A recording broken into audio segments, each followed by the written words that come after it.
me get in here proper. All right, everybody, here we go. Already. Thursday, May 21st, 2026. My name is Robb Carter. Welcome to the future. Number one radio / podcast in America. I got a lot to get through today. Isaiah. Lot to get through. I'm going to try to figure out how we're going to get all this in, but a lot of information starting to come to the forefront. I like talking about these things. I find it fascinating. I guess we got to get it out of the way. Like and share. Again, trying to spread the message, trying to get people to talk, converse. You know, I was told I was too negative again yesterday, Isaiah. We were talking about that before the show. I don't know why people think I'm too negative. I'm the most optimistic person in the world. I just think that we have to prove to people that the system we think we're in is not real. That's all. Why is that negative? I'm just telling you what's going on. It's you know, I have friends of mine who think we should exit the system altogether. And my commentary to that is I agree with you 100%, but people are not going to exit the system until they realize that the voting is all nonsense, that their institutions are nonsense, that the courts, for the most part, especially if you're a powerful person, can be manipulated. It's just the way it is. And I think if you get involved in it at a high enough level, you'll see that it's true. So I'm not negative. I'm just trying to say that, you know, the curtain is now been pulled back and we can see what's going on. I think Donald Trump for that. I'm not a huge fan of what he's doing, but I'm a big fan of the fact that we now know what's going on in our world. So People's Lobby Mo, today's show is sponsored by peopleslobbymo.com. Thank you, everybody, for the tremendous outpouring of success we've had with People's Lobby Missouri recently. Had a huge post again from Jake Jackson when he was talking about AI data centers. So peopleslobbymo.com, peopleslobbymo.com. Doesn't matter if you're in Missouri or around the country. This is a marketing / pressure campaign on the system itself. We're going to expose it or bring these people into our way of thinking, one or the other. They're going to follow the Constitution or be exposed for not following the Constitution. They're going to be transparent or be exposed for not being transparent. They're going to run proper elections or be exposed for not running proper elections, and so forth and so on. This is the way we roll. We're not looking to cuddle up to the Republican Party, the Democrat Party, or any party for that matter. We are looking to pressure the government that we have to be better. And right now, I don't think they're very good. We'll talk with Act 4 Missouri today at 10:30. They'll tell us what they found out. They're going to grade all the legislators today, tell us what they found out as they, you know, they're down there on a continual basis watching the legislative process in Jefferson City. So we'll hear from act4mo.org today at 10:30. Again, if you want to donate to peopleslobbymo.com, we'd love it. peopleslobbymo.com. peopleslobbymo.com. If you just sign up, if you don't want if you don't want to donate, you can't donate, don't have the money to donate, fine. If you sign up just to get the information, we'll keep you informed as to what is happening around the country. And then at 11, this is an interesting story. This guy on X, goes by Michael AME. I don't know what his X handle is, but Michael AME. Got a lot of feedback when we said we'd have him on, because he is somebody, again, that's caught up, I think, in not necessarily caught up in, but is familiar with MMTLP. And he is a lot of people involved in this. That's what people, you know, that aren't that don't know what it is, trying to recognize this is a much bigger deal than they originally thought.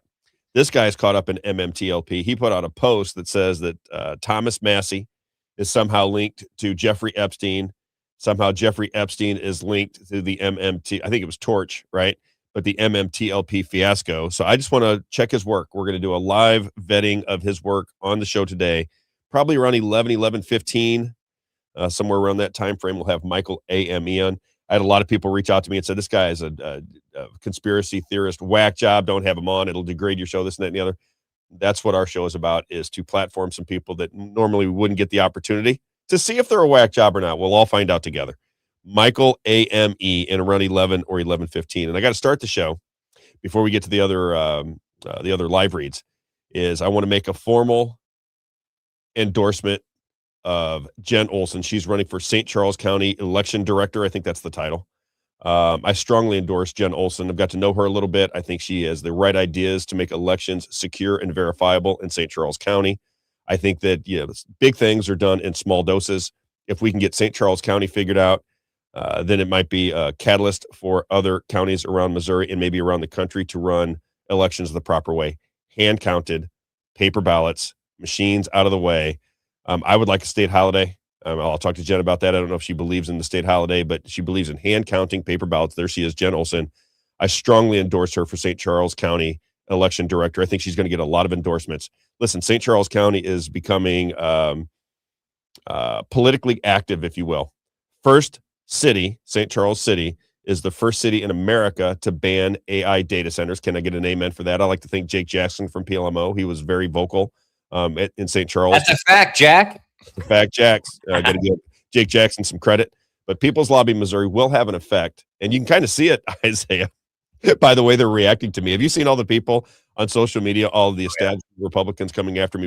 And I love it. I think it's great. The more they come at me, the more exposure we get. So bring it on. Keep coming with it. I love it. Don't haters gonna hate. Don't think that I'm upset with you. Every time you can put my name in your mouth and spit it out there, whether it's bad or good, do it for me. I really appreciate it.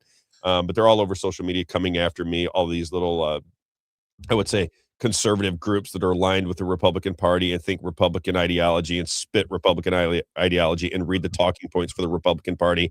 They don't like me. I don't dislike them, Isaiah, but they don't like me. So if they want to come out and try to belittle me and these kind of things, I say, come on with it. As long as I can talk and defend myself, we're all good. All right. Jen Olson, strong endorsement. Jen Olson, St. Charles County election director.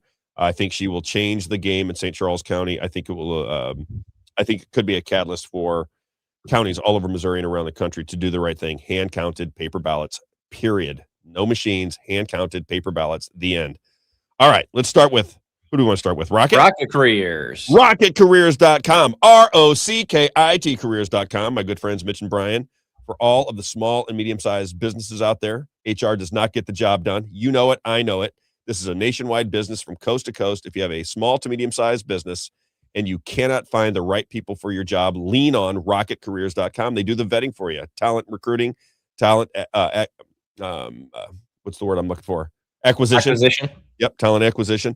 They take care of it for you. They have a network from coast to coast. They find the right person in the right position for the right position for your business.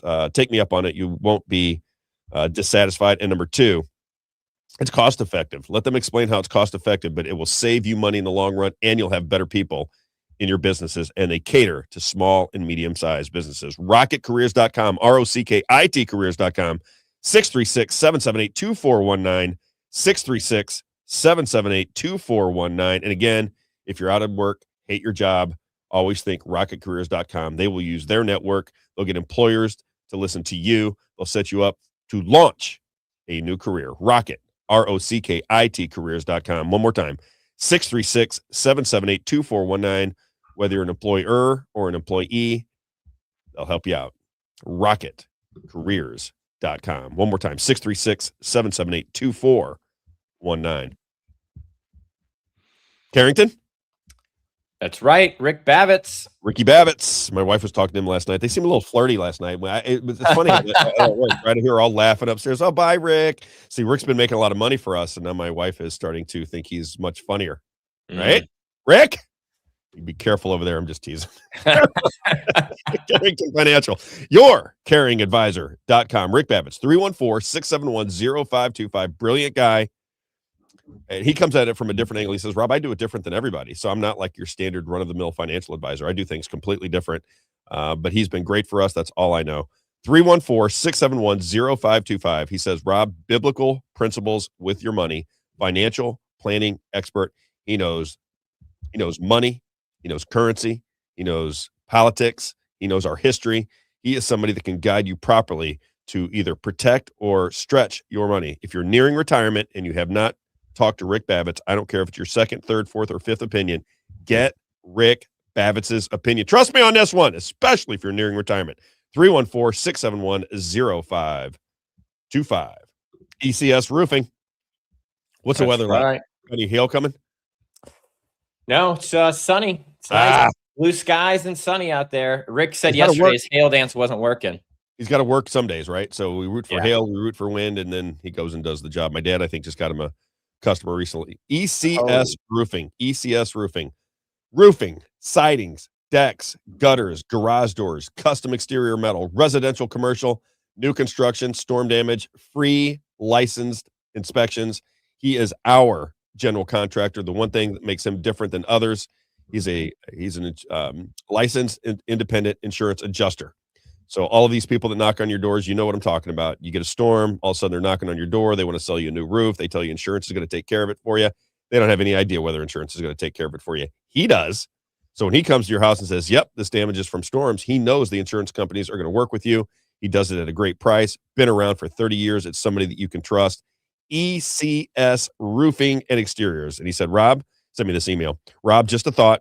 One other area in my business other than storms is retail and new construction. I love the retail and new construction side of the business. We run on low overhead so we can pass the savings to our clients. Our prices cannot be beat. Even with that, we offer a class 3 shingle, ridge vent, and complete installation guarantee, and a 5-year workmanship warranty on top of manufacturer's warranty. This is somebody that you can trust, not only to do a great job, but to give you a great price and to stay in contact with you. Whenever you do business with ECS Roofing, you will meet the owner. Over 30 years in business, you can reach out to him at 314-486-3567, ECS Roofing, or you can check out their work on Facebook, ECS Roofing and Exteriors. Advanced Wellness, MED. Debbie says she's calling Rick Bavitz next week. There you go. Everybody should call Rick Bavitz. Again, it's your money. Right. I can't get into saying, to do anything with your money that you don't want to do, but I just know how the game works. I know how financial planners work. I've been dealing with them for 30 years. He does it differently. He'll gain your confidence with his knowledge of just about everything. He's a guy can talk about anything forever. He's amazing. His ability to retain information, and he likes to make people money. Right. I think he's actually grown so bad. He was talking to me the other day because I think my daughter is going to work for him. My daughter's going to do some work for him. And he said, Rob, I got so much going on. I got to get it all organized. I got to get organized quickly. I got to get organized. I said, well, get it together, baby, because we're going to have some more people calling you. All right. Yes. AdvancedWellnessMed.com. This is my good friend, Dr. Helen Gelhart. Love her business. As I say every day, if you have not heard the show before, it doesn't matter whether you're in Missouri or around the country. She has people that fly in from around the country to meet with her. A spiritual woman, as she likes to say, feel, think, look better, live longer. She has the earliest cancer detection blood test. I was talking to her the first time in her office, and there was a guy that was just on Tucker Carlson. I like to bring this up. I think his last name was Yoon, Asian guy. That was her mentor. That was somebody that she believed had the medicines that would cure her when she had cancer when she was a young person. I think she said she drove to his offices in Chicago, and he became a mentor of hers in helping care for cancer patients. As she likes to say, I work on cancer control. And one big issue with Americans right now is dementia, Alzheimer, and just the loss of your mental faculties. She has treatments, cares, I don't really know how to put it, to reverse the symptoms of Alzheimer's and dementia. Listen, if you haven't tried this out, if you got somebody in the family that's suffering with these ailments, you got to get a hold of Dr. Helen Gelhart, 314-576-0094, Advanced Wellness MED.com, AdvancedWellnessMED.com. If you want to call her, 314-576-0094. Don't wait, especially for those who are concerned about cancer, pre-screenings for stroke and heart attacks. And I know what's going on in America right now with Alzheimer's and dementia, and it is a sad, sad situation. So if you can reverse those symptoms, why not take a shot? Helen Gelhart at AdvancedWellnessMED.com. All right, not that kind of shot. It kind of lets everybody join in, right? We do some advertisers in, and then the show begins. All right. I think I'm going to start with the Freemasons conversation before I get into. We'll get to Massie, but everybody's talking about Massie, so we'll take a little spin to the right here. Are you aware of the Freemasons? You know anything about them? Oh yeah, I really don't. That's why I bring it up. Tucker Carlson had somebody on them, but I've always been interested in them. Me too. So Bill Cooper, which you probably don't know, Bill Cooper was the original Alex Jones. One of the reasons I'm a little skeptical of Alex Jones is he was kind of in the same game with Bill Cooper, and then Bill Cooper gets taken out by I don't know who it was, but it was our government took him out, and then Alex Jones took the torch and became Bill Cooper. But before Bill Cooper died, he basically said that Alex Jones was a fraud, right? That's what he said. I don't know whether it's true or not. And I think Alex Jones is the most talented person. I'm not saying that. I don't know what's going on with Alex Jones. I'm just telling you what Bill Cooper said. But Bill Cooper used to talk about the Freemasons and the secret societies. Remember when we played John F. Kennedy yesterday? Mm-hmm. Said secret societies and secret oaths, a ruthless conspiracy. Well, if the Freemasons, if that's a real thing, and maybe it's here in Missouri too, because when I was talking to Jeff Winehouse, now Jeff Winehouse, if you've been following the show, Jeff Winehouse was shot 4 times, twice in the chest, twice in the head, sits in prison on a 30-year sentence, been in there for 13 years for shooting a cop, but he videoed everything and he didn't do it. So all you have to do is look at the video. And what bothers me is under Republican leadership, right now, the only chance that he has to get out of prison is clemency from the governor, Mike Kehoe. So remember we had Mark McCloskey out at Moe's Pizza. Mark McCloskey, famous for fending off the Black Lives Matter riots at his home in St. Louis County. He used to do a radio show, very popular person, very connected to all the power players in Missouri and around the country.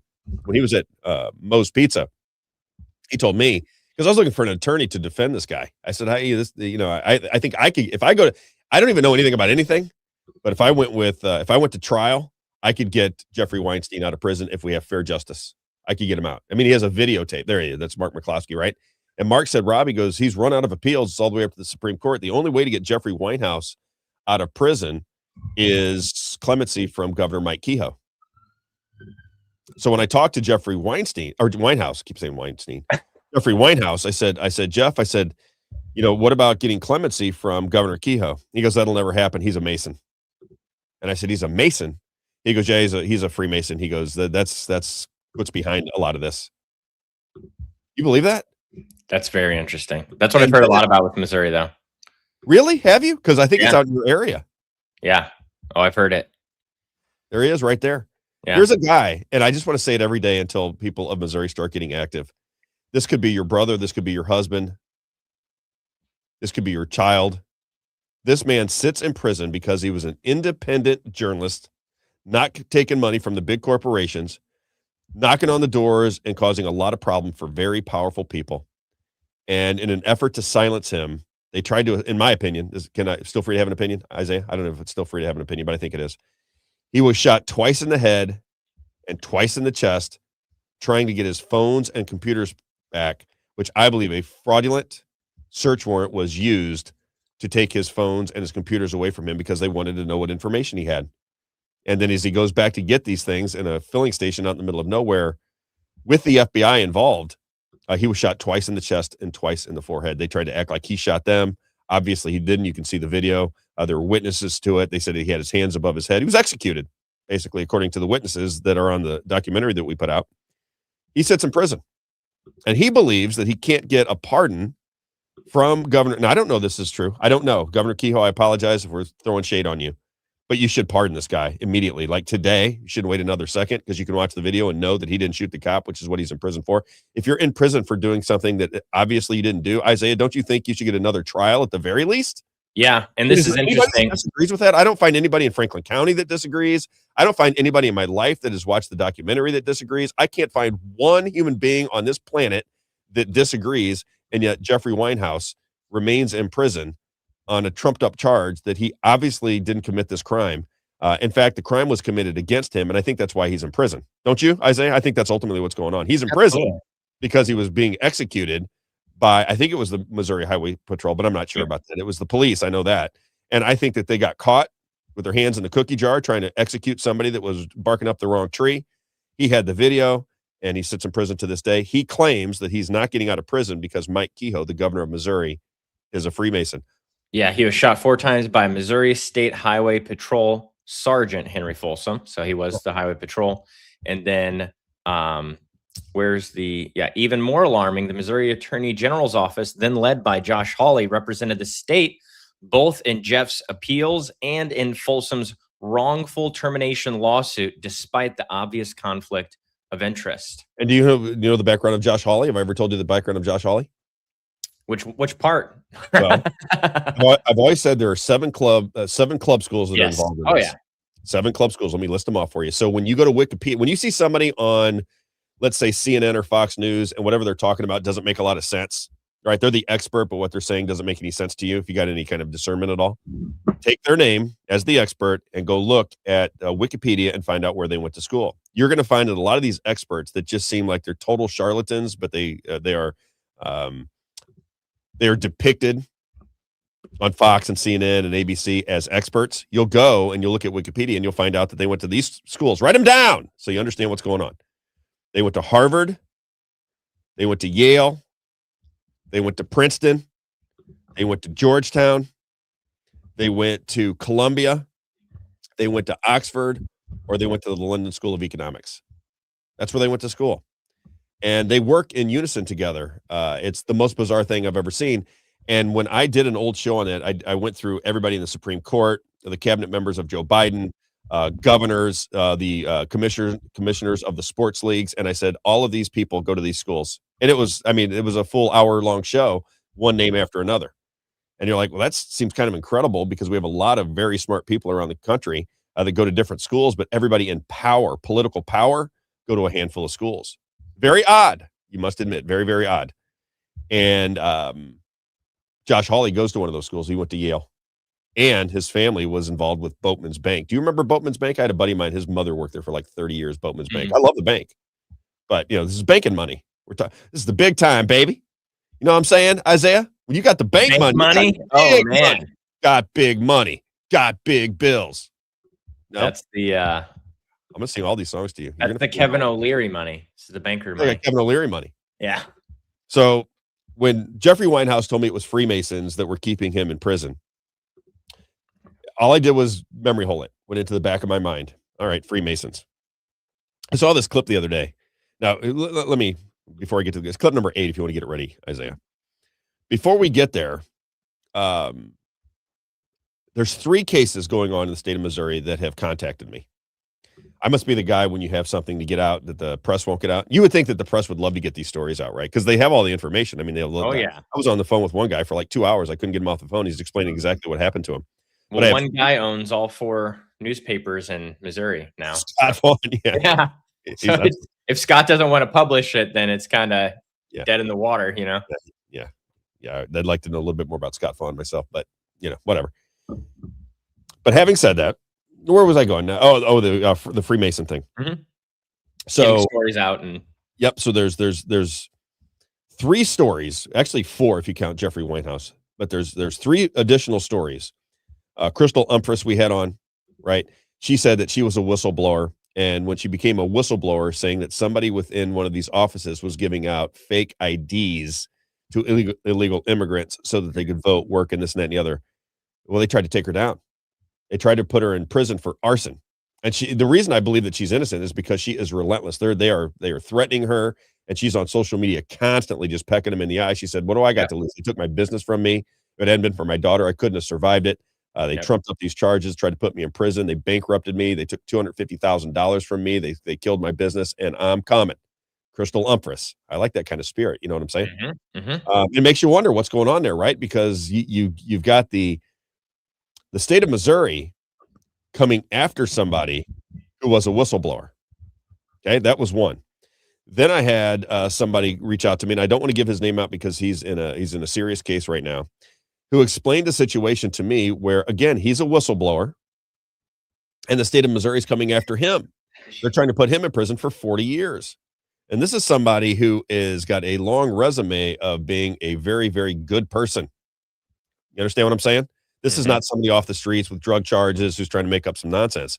This is somebody with a resume who says, I was a whistleblower because I saw malfeasance going on, and I won't say where. I don't want to give it away. And they're coming after him, trying to put him in prison for 40 years. Isaiah. And then I have another person who said that he was married to somebody that was in the club, if you will. Mm-hmm. And when they got divorced, he was in the right, had all the information, but the courts in his town, because it's run by their family, came after him and tried to destroy him, take his home away, take his properties away from him, and just try to railroad him. And that seems to be what's going on. How about that? They stole our business. That's why I'm running. Hemp Freedom. That's John Grady. Right? So this seems to be a problem in the state of Missouri that you would think that somebody like Catherine Hanaway would want to look into, right? If we had real justice, that's all I'm saying. If we had real justice where citizens mattered, where stories like this were told by our local press, where you had a system that you could believe in, these stories would be front and center, but they're not.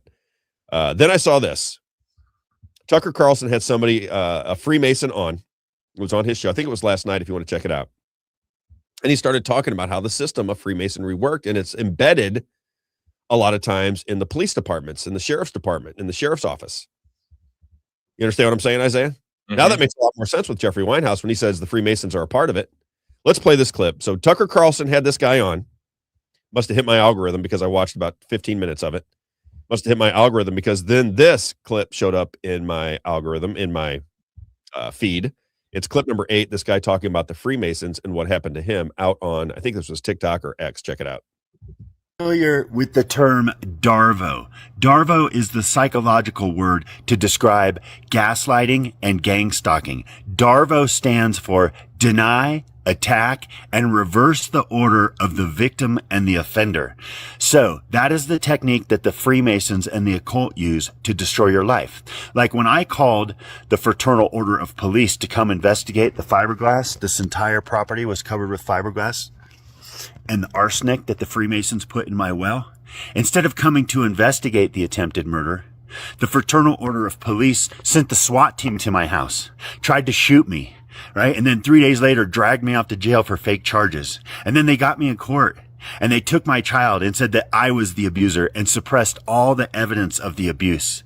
And so for the past 4 years, I've been going to therapist after therapist after therapist who try and convince me that I'm the one that harmed my child when it's quite the opposite.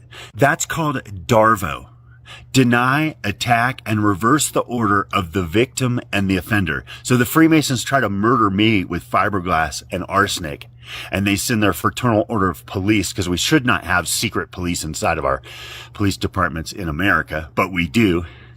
And so now I've started the Full Disclosure Act to expose and eradicate the Freemason police out of our police departments, just like they did in Great Britain a couple months ago.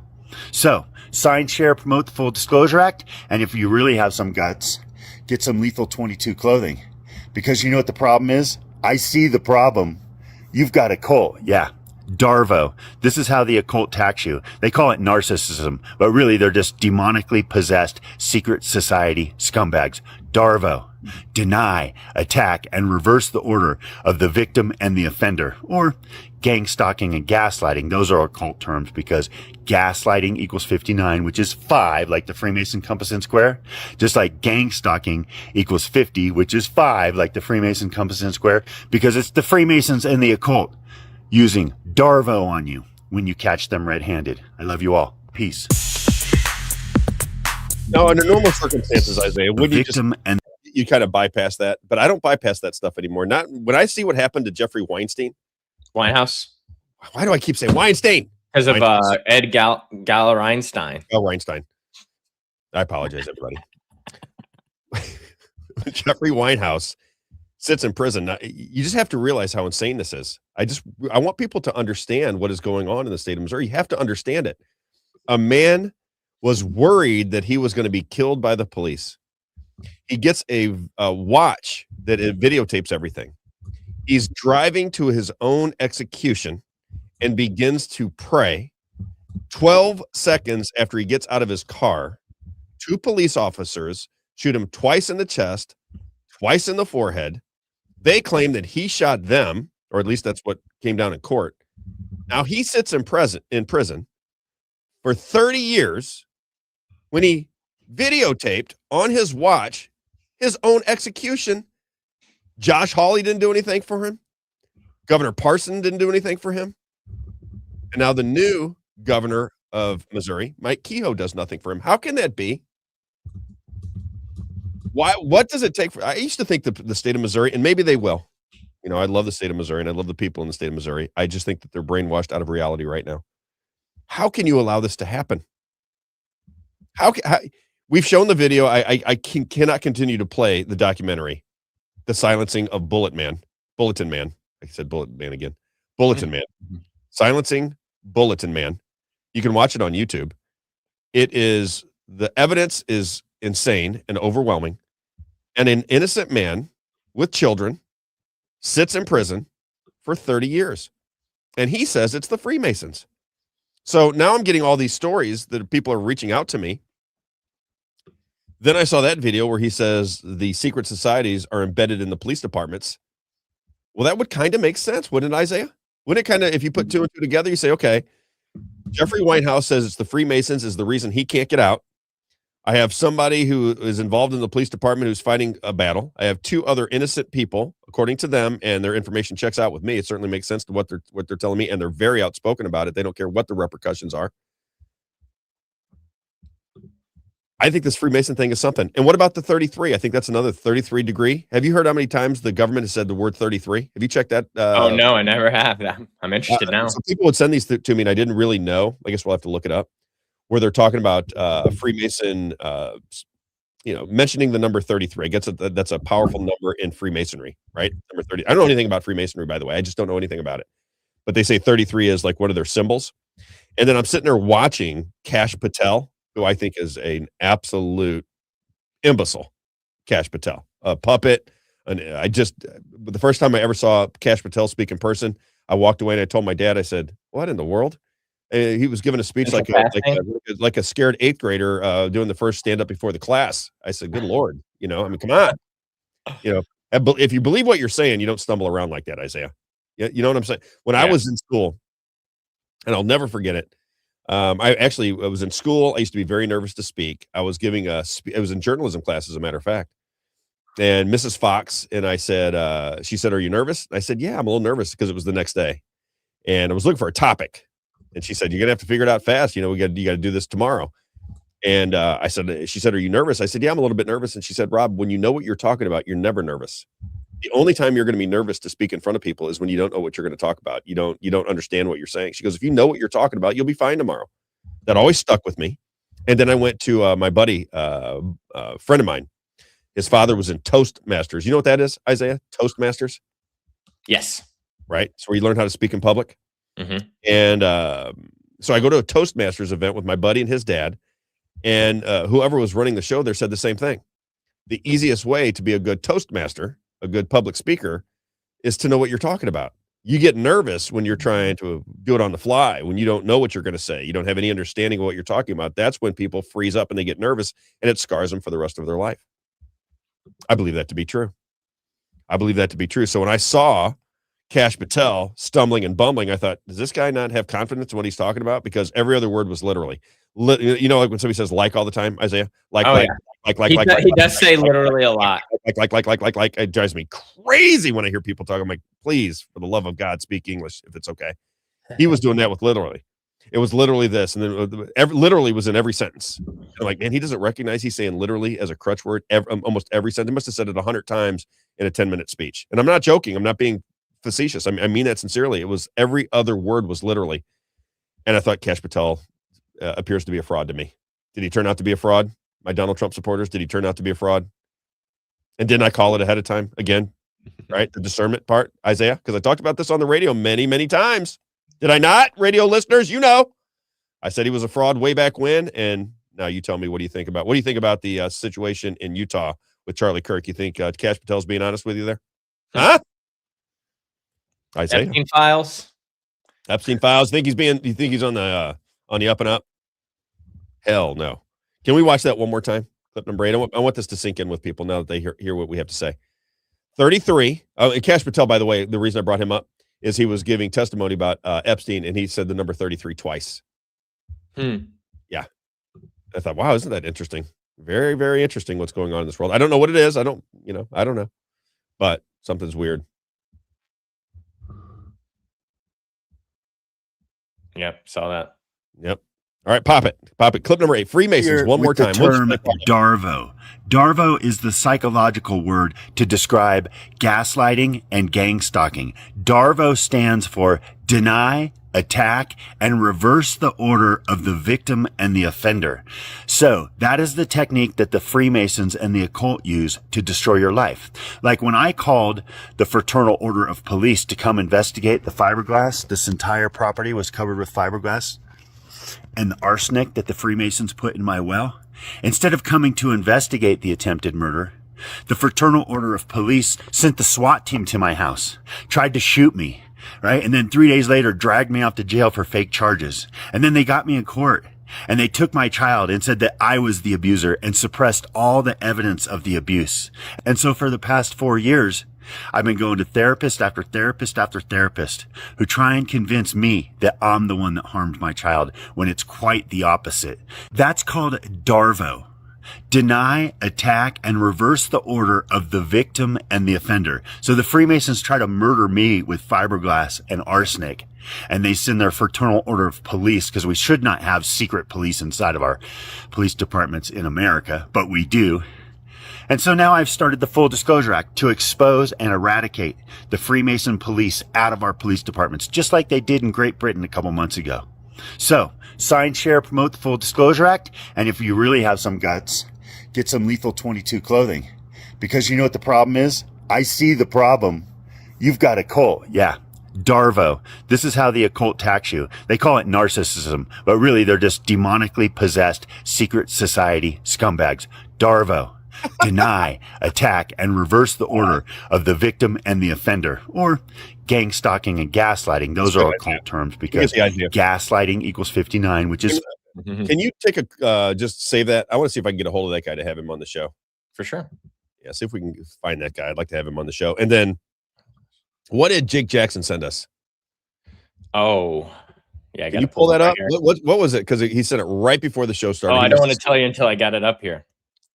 Is it good? Did you read it? Oh, yeah. Oh, yeah. Just wait. Am I okay to show it? Oh, yeah. No, 100%. All right. I can't see that, so you're going to have to read what's going on. Let's just read this paragraph right here, and then we'll take a look at the picture, okay? Yeah. It says, almost an impossible undertaking, but after much effort and cooperation, the necessary designs were drawn up on the trestle board, and on April 9th, 2013, Jefferson Lodge number 43 held a special communication to initiate Senator Mike Kehoe into the mysteries of Freemasonry with over 60 brethren in attendance. Scroll over this picture. Who's right? Who's that? Blow that up for me. Let me see if I recognize anybody else in there. Oh, it says their names all right here. So we got pictured from left to right. I'll zoom out so we can see them too. But he was right. He is a Freemason. It's like known. I didn't realize it was known. From left to right. So from here to here we'll go. Any other members of the government in there? Isn't that interesting? Yeah. So the Freemason guy is the governor. I mean, he went for the top spot. I like it. Who else is in there? Yeah, there's senators. I don't know any of these other people. Are there some senators in there? Yeah, it says it's senators and brothers David Pierce, Brad Lager, Jason Holzman, and Jay Wasson. And then I don't know what these are. RWB, Brent Stewart, Junior Grand Ward. I'm guessing these are titles. Is Burleson in there? Somebody told me Burleson was in this Freemason situation too. Kehoe, David Rick. I don't know if he is or isn't. I shouldn't say that. Senior Grand Warden. These are some weird titles. Worshipful Brother. Brother Scott. Senator and Brother Bob Dixon. Senator. Yep. I got to get into the Freemason. Eric Burleson. Is it on there? Yep, right here. See, somebody told me he was one too. State rep and Brother Eric Burleson. Now he's not a state rep. He's in the U.S. House. Senator and Brother Dr. Robb Schaff. State rep and Brother Brian Spencer. What? All those people are in Missouri government? Yep. Whoa. Yeah. Yeah, you should have told me a long time ago. I didn't know this was going on. Yeah. I guess he saw the show prep and he said, he said, put this out, and he sent it to me, but I didn't even look at it. I said, send it to Isaiah, basically, see if we can get up on the screen. Yeah. He texted me some screenshots from this. Okay. It was both things that I showed. Good. Yeah. So basically that paragraph and then the picture of Kehoe. And so, yeah. Can you do it? I want to stay on this for a little bit now. I'm interested in my own show now, Isaiah. I'm interested in what I got to say. I'm fascinated by this because there are people out in Franklin County that have pulled me aside time after time and said, that area that you're alderman in is flush with Freemasons. Oh yeah, there's a Freemason lodge here, and I don't even know how it exists. I've never seen anyone in it. Never seen it open. You know what's crazy about it is when you talk about Franklin County, I think his name is Dave Schatz.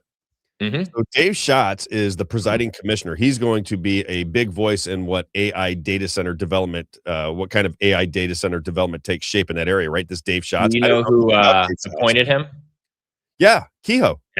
Yeah, that's what I was going to get at. But not only did he appoint him, but he appointed him against the wishes of like 300 emails that came into Mike Moon, Senator Mike Moon, who I like. He tried to filibuster it, and they tricked him off the floor. Trying to think who was involved in that whole situation, but he was tricked. Really? He was tricked. I remember that story because I covered it on the radio. It's when I started to realize how just sinister, I guess is the best word, sinister Missouri government is. You're basically appointing somebody in a powerful position in a county where the people in the county don't want them, and Mike Kehoe didn't care at all. Mike Moon read, I think it was 300 emails that were sent to Mike Moon protesting Dave Schatz being appointed the presiding commissioner in Franklin County. And they tricked him from his filibuster, and now he is the presiding commissioner. And I don't know anything about Dave Schatz. I just don't know anything about him. I've never met him. He's never done anything to me. He was in the state. I'm not speaking ill of him. I'm House, just saying, I believe. Yeah, this is how it went down. But you know the story behind him? Who, Dave Schatz? Yeah. And which one? His whole family was killed. Yeah, yep. I think it was 92, maybe. His entire family, they said it was a murder-suicide. His father supposedly killed his whole family, and when I read it, it was I think the LA Times did a story on it, and it was the only thing I could find on the internet. And I found the story, and I thought to myself, I just think it'd be very difficult to, with a shotgun, kill your whole family. Because after the first one, aren't you running for the hills? Yeah. Right, if they're in different places, the basement, this, that, and the other. If somebody has a shotgun and takes one shot, I'm out of there, baby. I'm running to you or running away from you, but I'm not going to stand there and get shot. After you shoot one person, I'm on the move. And it always makes me wonder whether that story is as advertised, but nonetheless, very interesting stuff going on out there. You have to admit, Isaiah, you got Jeffrey Winehouse in prison for something he obviously didn't do. Nobody's coming to his defense. The attorney general at the time was Josh Hawley from Boatman's Bank and Yale, one of my club schools. And then Jeffrey Winehouse says he won't get out with clemency from a pardon from Governor Kehoe because he's a Freemason. And then turns out it's true. He is a Freemason. I mean, it does feel like a little secret society stuff going on there, doesn't it? Yeah, I wanted to read this to you because you're going to be even more, you'll be saying that even more. Ready for this? Yeah. So this is the beginning of this article. It says, State Senator and brother Dr. Robb Schaaf had a great idea. Several Missouri state legislators are members of the craft. The craft? Yeah, the 97th General Assembly is in session in Jefferson City at the Capitol from January to May. Why not get the brethren together one evening to attend lodge and initiate a new brother? Why not, huh? It'd be a chance to briefly set aside political differences, have Masonic fellowship, and take a break from the pressures of the legislative session. All that would be needed: find a night when the Jefferson City Lodge building would be available, arrange for a meal, and find a worthy and well-qualified candidate, have him petition the lodge, be investigated and his petition balloted on, coordinate schedules, practice the ritual. Nice. I know. Yeah, great ritual, right? Call a special communication, identify and invite all brothers serving in the legislature. I'll say that again. Identify and invite all brothers serving in the legislature, and make sure both the Missouri Senate and House of Representatives go into recess and then not reconvene that night until after the lodge meeting has concluded. So they are making sure that right out there in the open. What is that on? Is that on some kind of publication?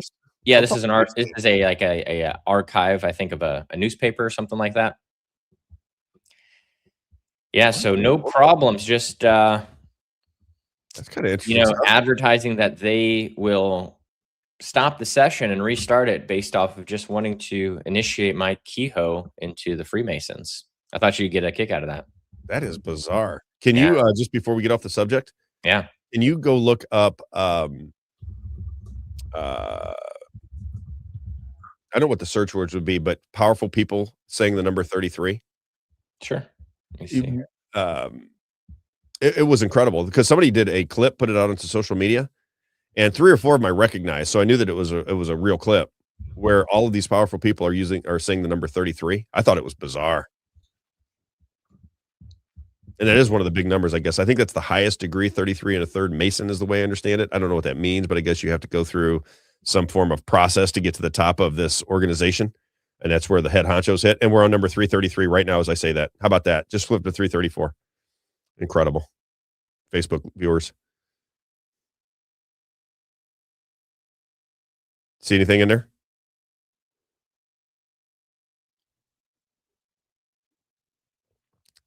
If you find that clip, I'll love it. It's like a 1.5-minute clip of all the different people in power saying the number 33. And do you know the football pool, Isaiah? You know anything about that? You're not talking to me now? He's reading. He's ignoring me. I'm trying to find this. Sorry. No, it's okay. In football, there's a pool every year, and it's about scoring 33 points. And you get into a pool where the first team that scores 33 points on the nose, I guess you win. You pick the team that's going to score 33 points first or something like that. Who knew? Not find anything? No, nothing like what you're talking about. There's all kinds of other stuff, but nothing like that. I found a clip of Kash Patel. That's it. Saying 33? I guess so. I don't know what he says, but it just says that the caption is "Can't help but notice the number 33 keeps popping up." All right, hang on. I'm going to do a montage. I'm going to go to Grok of powerful. They're mostly YouTube videos of people explaining the 33 number. Check it out on Grok. Ah, darn it. They messed it up right away. So Jake said, Rob, when Kehoe first got in as governor, he shared an image of himself at church. However, the place looked more like a Mason lodge, but I could never confirm it definitely. Kind of strange stuff to me. Yeah. I find these things interesting because I'm trying to figure out the world. I know it bothers a lot of people to try and figure out the world. Yep. But I'm curious about it. So what am I going to do? I got to figure it out myself. Do you know about the Denver airport? Yes. It's got satanic symbols all over it. I used to fly into Denver all the time. Yeah, so let's... satanic symbols all over Denver airport. All over. Yeah, we'll do this here. Let's see. For people who don't know, I'll show this while he's pulling that up. But guess what it says? Yeah, I'm going to play this over the phone. Iran has never given up its quest for nuclear weapons and the missiles to deliver them. Iran's never given. Benjamin Netanyahu has been saying this for more than 30 years, claiming Iran is close to having Nuclear weapons. Nuclear weapons. Nuclear weapons. Atomic bomb. When I put up 33 on Grok, it takes me to Benjamin Netanyahu, and it says that he said Iran's been hiding nuclear weapons for 33 years. That's kind of crazy. Yeah, here we go. This is right in the middle of the entrance to the Denver airport. You know they got one at the Capitol too? Oh yeah, but I just want to read this. Capitol. Did you ever read this down here? No, go the ahead. New World Airport Commission. That's who built this. The At the New Denver Airport. World Airport Commission.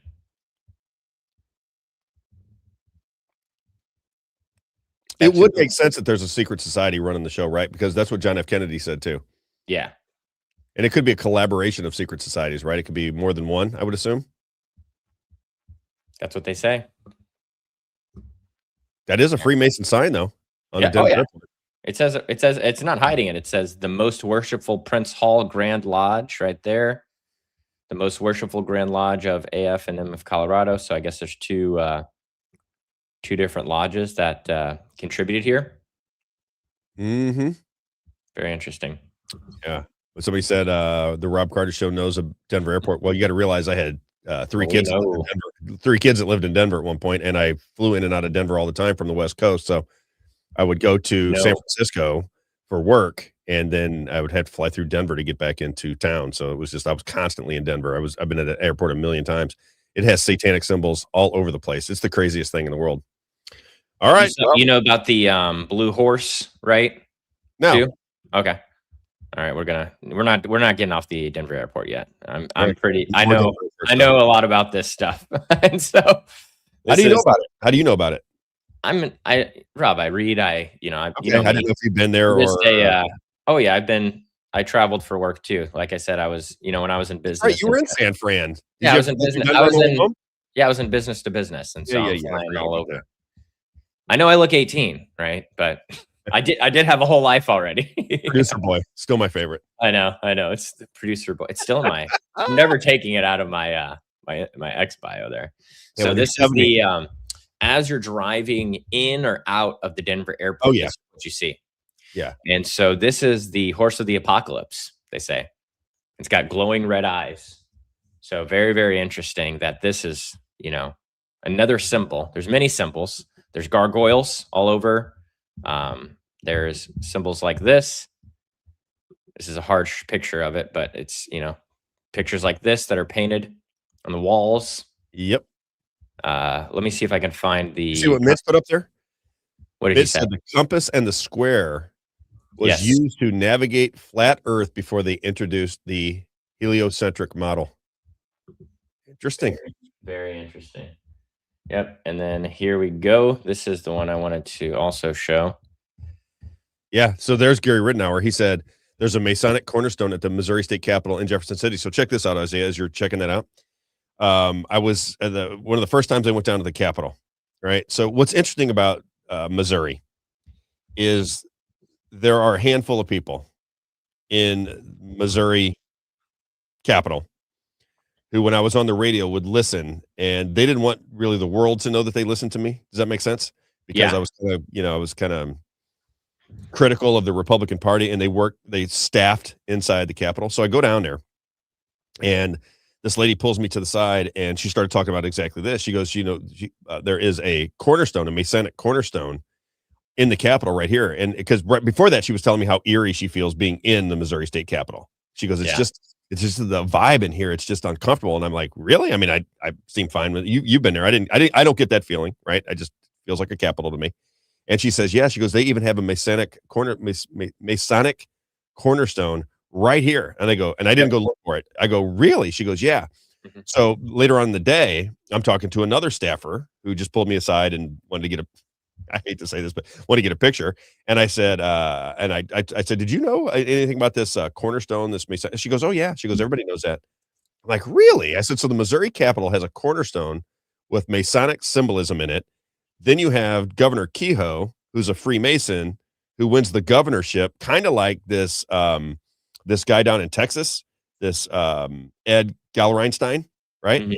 Didn't debate anybody. Similar to the woman in Arizona. Mhm. Remember the woman in Arizona who went up against Kelly Lake, right? Carrie Lake? Carrie Lake, is that her name? She Yep. didn't debate. I used to play that clip of her all the time. She said the debate about debates is over because she kept getting questioned about why she wasn't debating Carrie Lake. So you've got Carrie Lake, who, here's the deal. You have elections they're very suspect to me. How about that? You have elections that are suspect, but the people who don't debate, Donald Trump didn't debate in the 2024 primaries, if you remember that, Isaiah, he didn't debate. He wins the election. You have, what's that woman's name in Arizona that became governor? I can't think of her name. She would not debate Carrie Lake. She wins the election. You have Ed Gallereinstein, who wins. He wouldn't debate. So it appears that if you just don't debate anybody, that's the path to victory. If you believe that the elections are on the up and up, the key is to not challenge your perspective against an opponent. This is the new way we do it in the United States, I guess. Donald Trump doesn't have to fend off accusations in the Republican primaries. He wins the presidency. This woman down in Arizona who would not debate Carrie Lake, she wins the governorship. Ed Gallereinstein doesn't debate Thomas Massie, and he wins down in Kentucky. Now, if my pattern recognition is good and I'm running campaigns, I just say, you know what? Don't debate. You're going to win. If they're challenging you to debate, just don't debate. Don't have any conversation. Don't have any face-to-face back and forth with your opponent. Just don't debate and you win. Does that make any sense to you, Isaiah? Again, with these elections? No, of course it doesn't. I saw people are saying Amy said here, the Broncos colors are orange and blue. And she said, could it be that it's yes, no, I definitely understand that. It's just suspect in the midst of all the other stuff. I don't know if everyone's been to the I think Denver. Kimmy might be right on that one though, because they are blue and orange. orange, Yeah. and he might have orange eyes. It is a Bronco, right? So orange and blue. It's That would make bright sense. red. It's bright red eyes. You can see them glowing Okay. in the night. That's what people think is eerie. Is the Katie glowing red Hobbs. eyes. That was the one in Arizona. Thank you, whoever. And it then was. this is the this is what literally everyone was talking about was this baby Kevin. mural. This is a mural that was in the Denver airport. I saw it myself. I walked over and saw it. And it's what appears to be a figure that looks similar to a Nazi soldier, right? And holding a gun and what looks like a sword there. And all It these looks ominous, whatever it is. Yeah. This lady holding this baby crying, all these kids. Can I add to my story though before you go any further? Yeah. There's a lot of those, by the way, in Denver. There's not just one. Yeah. There's No. This is the one that caught people's eye, though. So Bryant Wolfen, who's my favorite House rep, and I think he has a bright career. I hope that Bryant Wolfen, regardless of what happens in this particular, I think he's a statewide name now.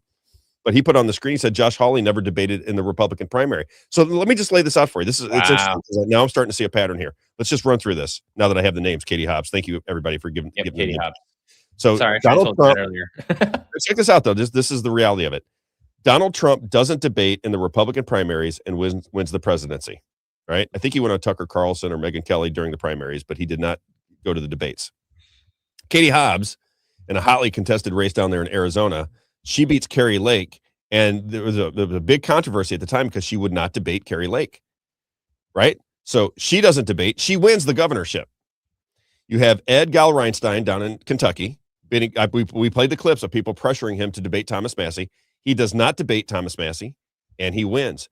Bryant Wolfen on the screen says Josh Hawley never debated in the Republican primary either, and he becomes he whatever the election we're talking about here, he wins, right? Probably for senator of Missouri. Yeah.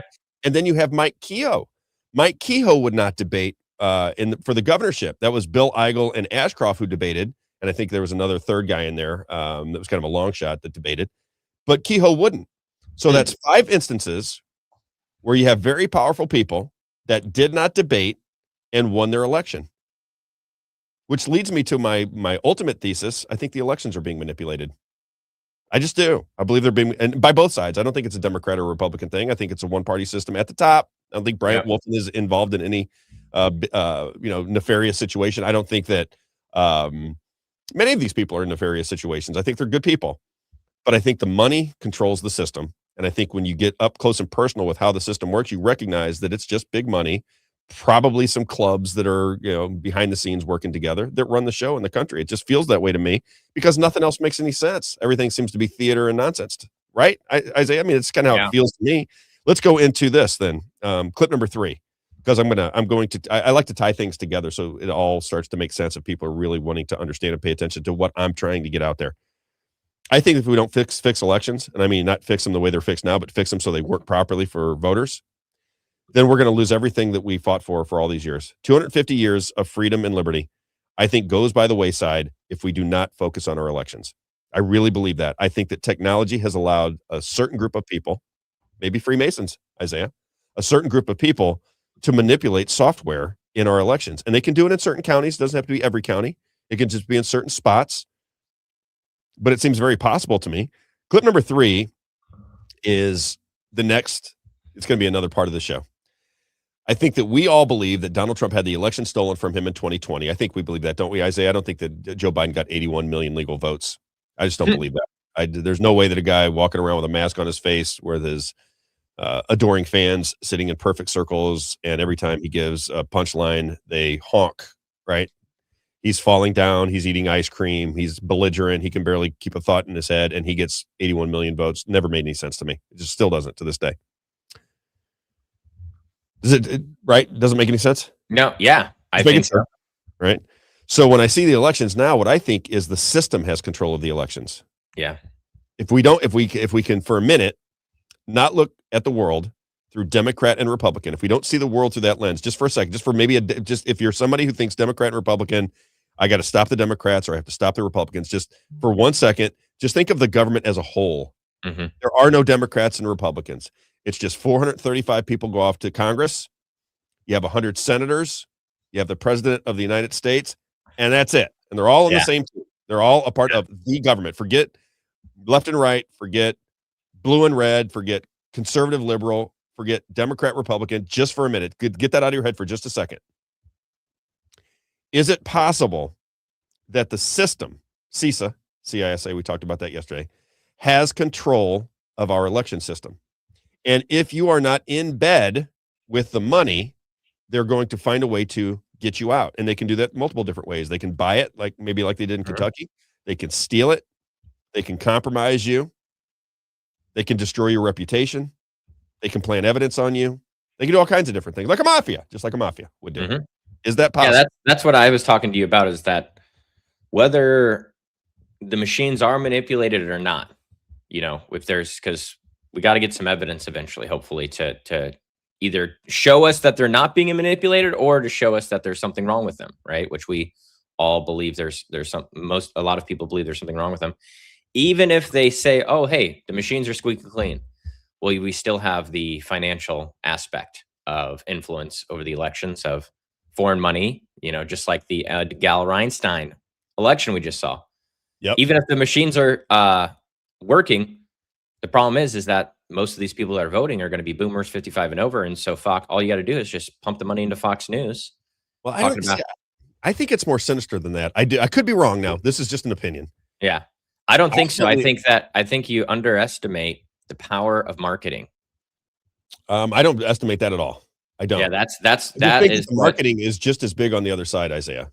Oh, I yeah. think the marketing coming out of Fox News is dwarfed by people like Tucker Carlson, Candace Owens, Alex Jones. I think that is a much, much, much bigger platform. So when I see and I agree with you 100% on the marketing and being able to persuade people and plant thoughts in the back of their it's mind. marketing to the right people who are going to turn out to vote. Correct. And I think that the marketing behind Thomas Massie was much stronger than the marketing coming through Fox News. I believe that.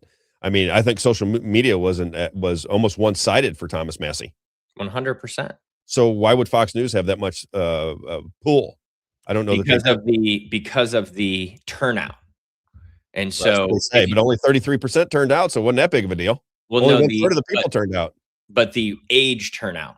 So the people that 55 and over turned out way higher than people that were 55 and under. Again, that's what we say. So, yeah, I mean, but that's what we have to go off. Everything else is speculation. That's true. That's what you go off. Yeah. But the problem is, without a hand counting of paper ballots, right? Yes, that's where we can. It remains speculation forever. That's the problem with. That's why I endorsed Jen Olson. I want to know. Yes, that's what I want to get to. Is like, if there's no malfeasance in the elections, then why can't you just prove it to us for a year or two? Would that be okay? Is that okay? Why is it so difficult? Right? It's incredible. They act like counting. This is why I think there's malfeasance going on with the elections. If there's trepidation about the elections, then you would want to clear that up for your constituents. As a public servant, you'd say, you know what? If you're concerned about the elections, I get where you're coming from. I'll go ask for more money. I'll make public declarations that we want to have hand-counted paper ballots. I need more people in here working with me. I'm concerned about it. I want to make sure that all your issues are resolved, and we're going to do hand counting of paper ballots, and we're going to take care of this for you. They don't do that. They fight you like you're a crazy. That guy that's in charge right now, Kurt Barr, he acts like counting paper ballots by hand would take an act of Jesus. I know. I'm like, Kurt, we did it for 240 freaking years. What are you telling people can't count now? There's no process from which to count ballots by hand so that we can ensure that there's a paper trail on these things. It's the same kind of justification. It's like justification or like what's the word? Justification is the best word I can think of right now off the top of my head. But just how the senators are okay with passing bills that are not single subject, right? Right. It's like, oh well, even though the Constitution says that this is what we have to do, oh well. They just did it. They just did it again, according to Bryant Wolfen on the Born Alive bill. Yeah. Right, that was Holly Jones' bill. And I think Holly Jones wants to save babies. I've got no issue with Holly Jones on this particular topic. But by the time her bill got through the Democrats and all the amendments, it's going to get struck down in the courts because it's not single subject. In the state of Missouri, you have to have single subject bills. So why wave your banner and get all excited about a bill that you know is going to get struck down in the courts? That's Brian. Well, yeah, Brian Wilson pulled that rug, right? He said, "What are we talking about? What are we doing here? Is this just for show? Because it is just for show. Yeah, it's showtime. We're live, everyone. Ding. Showtime. Yes. All right. I'm trying to pull up that mural floor here. Can we play this clip first, and then we'll do the mural? Yeah, absolutely. If we want to play, you look up the mural, but let's play this clip. It's clip number 3. And when I say that I think the system is stealing the elections, I want to play this clip for you because I think people are starting to get hip to it. I think people are starting to recognize something just doesn't make sense with the election system. We can't get the SAVE Act passed, Isaiah, that says that you have to show an ID to prove you're an American citizen to vote. We can't get that passed. We got 30+ million people here illegally, and the government, forget the Democrats and Republicans, forget all that. The government of the United States does not want to make it law that you have to prove that you're a citizen before you vote when they left our borders open for 4 years. Have you seen anything from the MAGA coalition? 50 years, if you want to be honest about how long the borders have been open. Sorry, Isaiah, go ahead. Oh, no, you're fine. I was just wondering if you've seen anything from the MAGA coalition about this, because I feel like I haven't looked at Cat Turd or Eric Doherty or any of these, paid influencers. Yeah, I haven't looked at them yet. Imagine they got these big platforms too. Do you think people really pay attention to them? No. This have to be bought. They have to be bots. There's no way people pay attention. Absolutely. Okay, go ahead. But I just lost my train of thought now. I mean that with all due respect. The Cat Turd, Eric Doherty, I was looking at them for the influencers. Yeah, but what were we just talking about though? The elections. The elections. Yeah, I forgot. I don't know. See, I do it all the time. And you're only 34. I know. Well, you interrupted me. Wait till you're 56. You forget your name when you're trying to introduce yourself to people. You go, "What's my name again?" Oh, it's Rob. That's what it is. It happens. Don't worry about it. We'll watch Elon. It'll come back to you, but it'll come back to you. Let's do Elon. Clip number 3. Check it out. Tell me if you don't think that now maybe the Republicans are going to start stealing elections, right? Because Biden was not a very popular guy, and he wins the election with 81 million votes, more than Barack Hussein Obama. Now, Donald Trump does not seem to be popular. He's popular in Republican circles. I'll grant that. But he's not popular overall. Independents have turned against him completely. All of the people that kind of switch from independent or libertarian to Donald Trump, they've completely evacuated the situation. So he's not popular in totality. He's popular in Republican circles. I admit that. He still is. I see it all the time because people get mad at me whenever I question anything that he does. I get it. But in totality, Donald Trump is not a popular president. I think his approval rating is now like 33, 34%, 33. See how I did that, Isaiah? Mm-hmm.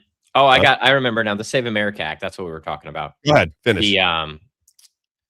But it seems like people are coming back together on this issue. Some people, I haven't looked at the real paid influencers, but there's some people that are not, that I don't believe are paid influencers, that sometimes lean more with Trump, sometimes are against him. They kind of, but typically more lean with President Trump on supporting him. Those people have kind of turned on John Thune and said, "Hey, what are you doing? You can't pass this." And so I think this is something that can help reunite. I think they pass it. I've been saying I think they'll pass the SAVE Act. I think they'll pass the SAVE Act. Why not? I hope so. It's not how they're stealing elections. That's just a piece. I used to say on the radio show, if you steal $100 from me and then give me 20 back, should I be happy? This is just one piece of the puzzle on how they steal elections. See what I'm saying? It's just one piece. So if you're stealing elections through voter rolls, if you're stealing the election through computerized voting, there's dead people, mail-in ballots. Right? I think there were 10,000 mail-in ballots in Kentucky. Do you see that? Well, it was 10,000 for Ed and 8,000 for Massie. Yeah. Yep. Right. So you start to see these things and you go, okay, well, there's multiple different ways that are possible to manipulate elections. And if I'm running a clean government, I don't want the possibility of manipulated or stolen elections and we leave everything in there because everybody has to vote. I want you got to vote. Vote. I don't want people voting. Half the people can't walk and chew gum at the same time. I think there should be an IQ test to vote. Isaiah, what if we do that? All you have to do is be above like say 60. Okay, that's not too bad then. Not too bad, right? No, most people can vote. Most people can do that. Yeah. Some people do not know what day of the week it is, and they're voting. It's depressing. Okay, or they're 125 years old and they're voting. 150 years old, like they do. This is clip number 3. Elon Musk talking about the elections. Check this out. With Tucker Carlson. Man, what? You're fucked, dude. I'm fucked. If he loses, I'm fucked. It does seem that way. I'm a technologist. I know a lot about computers. And I'm like, the last thing I would do is trust a computer program. Because it's just too easy to hack. It's too easy to add just one line. And he knows those computers better than anybody, all those computers, those vote counting computers. And we ended up winning Pennsylvania like in a landslide, so it was pretty good. It was pretty good. So thank you to Elon. He said, you know, computers are the greatest. He looked at some that were just shipped in, some of these vote counting computers. He knew it before it even came in the door. He looked like at the back of it. Oh, I know that one.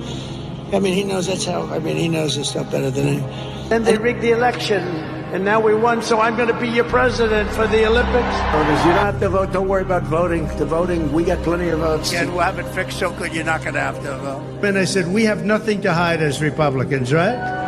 We have nothing to hide. But Look at the data as it comes in from every county in Pennsylvania. Oh, he can tell us. Actually, the Sunday before the election, I had the opportunity to meet with Elon Musk at his house for a couple hours to talk about the election. And aren't you all glad he's on our side? And he told me, he said, I can tell you right now, I'm responsible for this. He said, I'm involved in every battleground state, and we're going to win every battleground state. And I am convinced that whatever he did, whatever rocket science thing he did, made a huge difference in this election. Apparently, Elon created an app, and he knew who won 4 hours before the results. So as the results were coming in, 4 hours before they called it, Dana White told me Elon was... Isaiah, what do you make of that? Because Ashley St. Clair, who had a child with him, who used to be a big influencer on social media, she just put something out yesterday saying that Same thing. That basically he told her who was going to win the election hours before the polls even closed. Yeah, now, he's leaving Mar-a-Lago, and she's like, "What are you doing?" Yeah, how's that possible? Right? Yeah, Amy just said Starlink. Yeah, right. Right. So if you believe that any software program can be hacked, which is exactly, can you start that one more time? I want Kurt Barr to hear it. Can we clip it for Kurt Barr and maybe send it to his email? I want Kurt Barr to understand, because he thinks that he was an IT expert, and Mike Koslow does the same thing to me.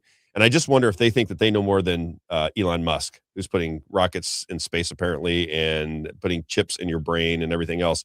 I wonder if Rep. Mike Koslow from O'Fallon thinks that he knows more about IT, and Kurt Barr knows more about IT and what could possibly be done with software programs, more so than Elon Musk. You think, Isaiah, do you think if I had to put them together, you think that Kurt Barr could outshine? Oh, maybe he can. I'm just asking. But I think we should have a debate between Elon Musk and Kurt Barr. You think maybe that'd be a good debate? Yes, I'd like to see that. Let's check it out one more time. Yeah, just listen because they curse at the beginning. I apologize. I forgot about that. So they curse at the beginning. If you're somebody adverse to cursing, shut it down for just a second. Shut it down. Yeah, it's Elon Musk and Tucker Carlson talking about the elections. And listen to what he says. I would not have software in the electronic machines because they're so easy to hack. That's Elon Musk saying that. It's not me. Isaiah? Elon. That's the genius, Elon. Check it out. Loses, man. What? You're fucked, dude. I'm fucked. If he loses, I'm fucked. It does seem that way. I'm a technologist. I know a lot about computers. And I'm like, the last thing I would do is trust a computer program. Because it's just too easy to hack. It's too easy to add just one line. And he knows those computers better than anybody, all those computers, those vote counting computers. And we ended up winning Pennsylvania like in a landslide, so it was pretty good. It was pretty good. So thank you to Elon. He said, you know, computers are the greatest. He looked at some that were just... What'd you say? Why does he keep saying you don't have to vote? I remember when that was going down at the time, people kept saying, why does he keep telling people they don't have to vote? Yeah, it was so weird. We got enough votes. You don't need to vote. We got enough votes. I'm like, you got enough votes? I've never heard a politician say we have enough votes. You don't need to vote. Yeah. But he did that multiple times on the campaign trail in 2024. Too big to rig. That's what they were saying, though, right? How dumb that is. Too big to rig. How dumb that is. You live in America, and your president is saying we have to vote too big to rig, then becomes president and can't even get the most minuscule thing done, which is the SAVE Act, and everybody is following along like it's just no big deal. I guess he's going to get it done at some point, right? Mm-hmm. Very strange. Young Turks, clip number 14 about the Uniparty. What do you got going on over there? See you working away. I was looking at Kurt Barr because you said he's in IT, so I was looking at his resume background. He has no background in anything technology at all. Maybe he's not. Maybe it's Mike Koslow. Maybe he just thinks he's technologically sound at this point. Yeah. No, he has all degrees in political science. That's everything he has. Really? Yeah. Very interesting. Young Turks, clip number 14. This is funny, by the way. I thought this was funny. So they have a guest on. Let me set it up. They have a guest on who says that if we don't figure out that the left-right paradigm is not real, and like I got Rep. Bryant Wolfen, who must have been listening for a little bit. It's not to say that this is, you don't need to fix every single race, right, Isaiah? You don't need to fix every single one. And it is not to say that there aren't Republicans and Democrats in the state and federal level that are there trying to do the right thing. When I say that it's a one-party system, I'm talking about the money that actually makes the decision. That's all. That's all I'm talking about. The money that controls the leadership of the Democrats and the Republicans is solidified. Therefore, the gatekeepers of legislation is solidified. And the money that controls the leadership controls the legislation, which controls how we're governed, right? Got to pass the bill to find out what's in it. 200, 300, 400, 500 page bills that you got one day to read. When Bill Eigel tried to get a 48-hour, he tried to make legislation, you got 48 hours to read the bills. The Republicans shot it down. Isaiah! Wow. Republican shot it down. Bill Eigel, because he sent it to me. He texted it to me. He goes, here, this is what's on the deal here. And he was trying to get 48 hours to read legislation. And the Republicans, I think it was Holly Rader, if I'm not mistaken, they pushed back on him. Like 48 hours. What do you need to read the bills for? We write the bills, you sign the bills. You vote on the bills we tell you to vote on. Yeah, you don't need to read them. You don't need to read them. What are you going to read them for? What are you going to do with them? Yeah, come on. Senator, wasting my time. Get up there and vote like I told you to. I think that's the way. That's how I feel at the city level too. It's silly. Yeah. That's why I said you need strong people like Rep. Bryant Wolfen, like Mike Moon. You need strong personalities that are willing to take on the leadership and the money, which is apparently not easy to do. Yeah. I'd be so good at that, Isaiah. I would love that fight. I really would. I would just love to be in there and have those people try to peck away at me. I would be wearing them out. See, like Bryant Wolfen's a nice person. I know. I'm a nice person until I see people ripping other people off. Like if I see my neighbor steal from another neighbor, I'm going after the neighbor that stole the money. I feel the same way about the Missouri government. If you are trying to pull the wool over people's eyes, if you're trying to raise money on issues you have no intention on solving, I am going to light you up. Mm-hmm. Whether you and I can even like you personally, I'm just not going to let you get away with it. Can't do it. I can't. My soul won't allow it to happen. All right, Young Turks, clip number 14. Check this out about the Uniparty. I love this. Well, because they're all involved. They're all bought by Israel. They're all the same team. You're right. This whole thing about like right versus left, it's fake. Because basically they fund both sides and then they cut each other's throat for like abortion, guns, healthcare, borders. But when it comes to Israel, everybody's competing to be Israel's bitches. So that's why they're not talking, because they know that the sledgehammer is waiting for them to get on their heads. They are basically they want to see who can sit on the lap of daddy. It's so embarrassing, and God, once you realize you're not living in a sovereign country, I don't know how it doesn't drive you crazy. It drives me crazy. So welcome to my world. It drives me now we're all crazy. Palestinians. So the most influential super PAC behind this Zionist attack on Thomas Massie is the MAGA KY super PAC started by former. I know. I know. It's unfortunate. No. They're being nice. At least they're using gel. Yeah. Well. Okay. Yes, because normally they raw dog, but okay. Thank you, Israel. I don't know why that was funny to me. Thank you, Israel. He's absolutely right. If you observe it long enough and you can get out of the left-right paradigm, you'll see it clear as a bell. You'll see it. You'll see that almost all of this is just theater. And all we really need are people to go off into Jefferson City and Washington, D.C. and expose it. That's what statesmen do. That's what great American patriots do, is they expose the system, because you're not going to be able to change it. That's what I was talking about with Hagedorn yesterday. He's got to be able to expose it. You got to stand tall, and you got to be guided by something bigger than yourself. And you go in and you expose the system for what it is. If you had 15 or 20 House reps, or if you had 10 senators constantly talking about how corrupt the situation is and the process is in Jefferson City, you'd be forced to change it. But people don't have the courage to do that for whatever reason. I don't know if it's because it's like a club, Isaiah. You get into high school and these are all your friends now, and you're at the cafeteria together and you're trying to pass legislation. And these are all now people that you're acquainted with, and you don't want to shove it up their, you know what I mean? You don't want to shove it up in there and embarrass them. So now you feel like you're obligated to be their buddy. That's not what reps are supposed to do. You're supposed to take care of the citizens of your state. That's your role. I just saw a city council meeting where they were talking about data centers, and one of the city council members was saying, it's in Michigan, and he was saying, we love data centers here. We tell you what needs to happen. We know, and we're not making decisions for you guys. We're making the decisions that we can best live with. That's what he was saying to the public. Really? Yeah. And that's how I feel now that I'm in. That's how I feel it is. Can I just, because we got a couple minutes, I want to get this clip in because we're going to talk about this over the course of the next month or so. I'm going to get into this. I did a whole podcast on it once before, and it was very well received. But it's about, did you get the clips that I sent of Donald Trump? Yes. Oh, yeah, I got them all here. Well, I want to show this because the whole Jeffrey Epstein thing, and I'm not saying that Donald Trump is messing around with young kids. I don't mean to imply that at all. What I'm talking about is the hypocrisy of the MAGA cult right now. And that's what I'm going to call them, because they have to be in some form of a cult, because they don't recognize anything other than goodness in Donald Trump. They don't see it. They don't understand why people are upset. I've got this Doug Billings. Have you heard Doug Billings lately? The guy that, and by the way, I'm the one that recommended Doug Billings to Real Talk. Okay. So he's taking subtle shots at me, which is fine. I like it. I like Doug. I mean, I don't even care that he does it. He's doing what he needs to do for his show, and I dig it. It's fine.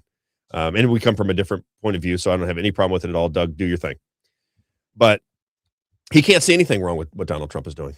Everything Donald Trump is absolutely genius, and he's intellectually mature, and I would be, I guess, intellectually immature, as he explains to his audience on a day-to-day basis the genius of Donald Trump and all of the great things that he's doing, which is absolutely fine. Some of those things I agree 100%.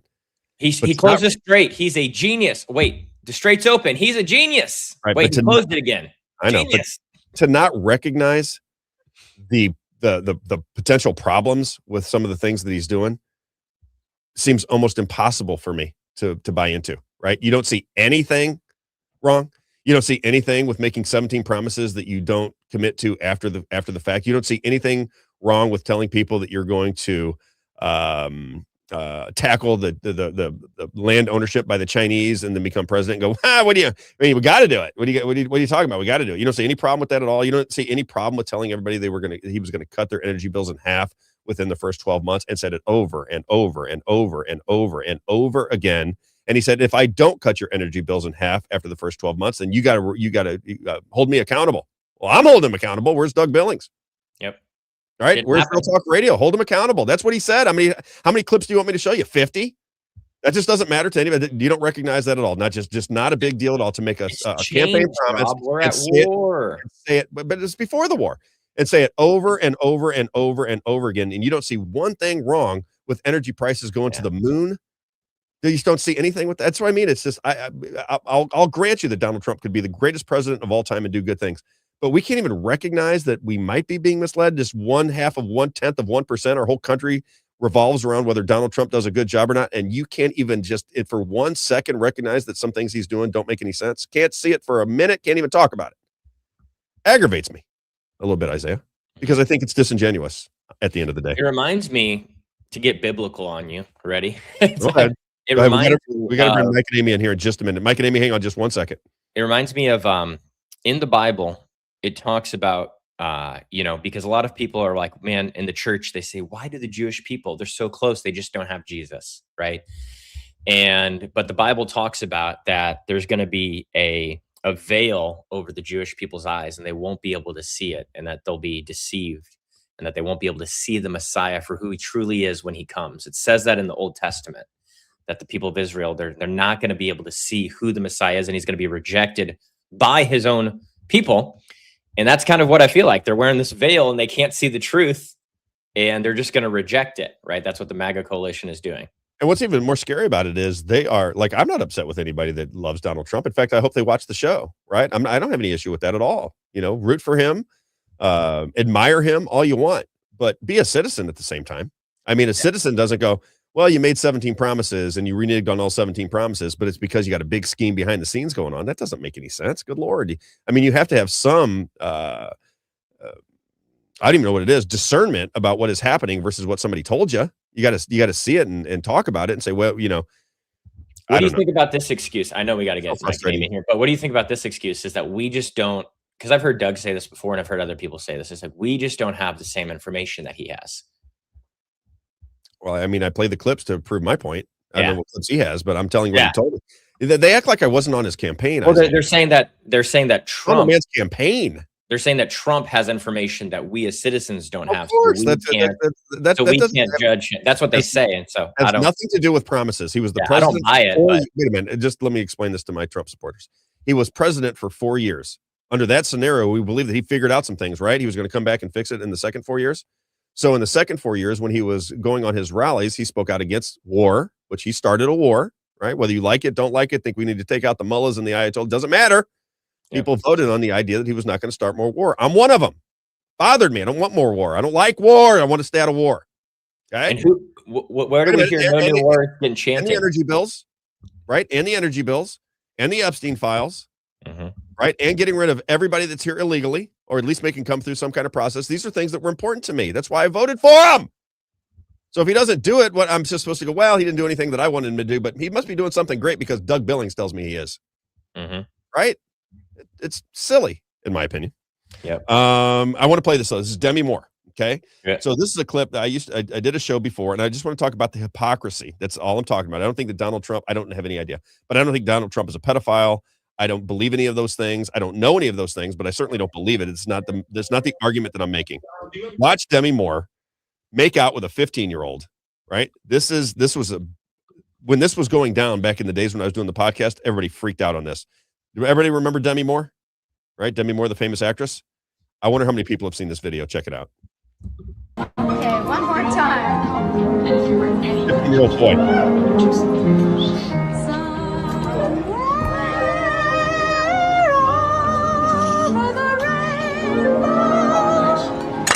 Why do you think you had to come out? I don't know. Maybe just because I love them all and I hope they all love me. We do love them. And I love them.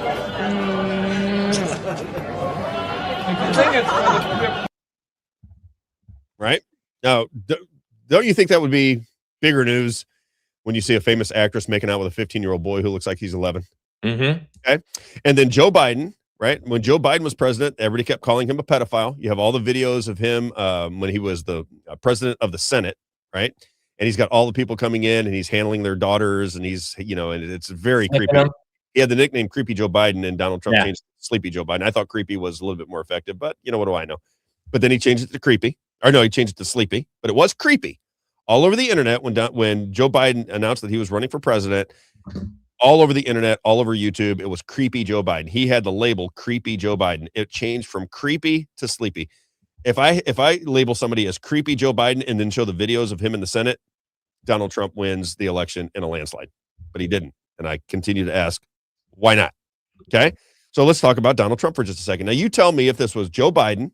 Let's do clip number whatever I got there for you. What are they? I sent them to you and I didn't keep them. What's 1, 2, 3? The Trump ones? Yeah. 16, 17, and 18. Which one is Wendy Williams? Did I put Wendy Williams on there?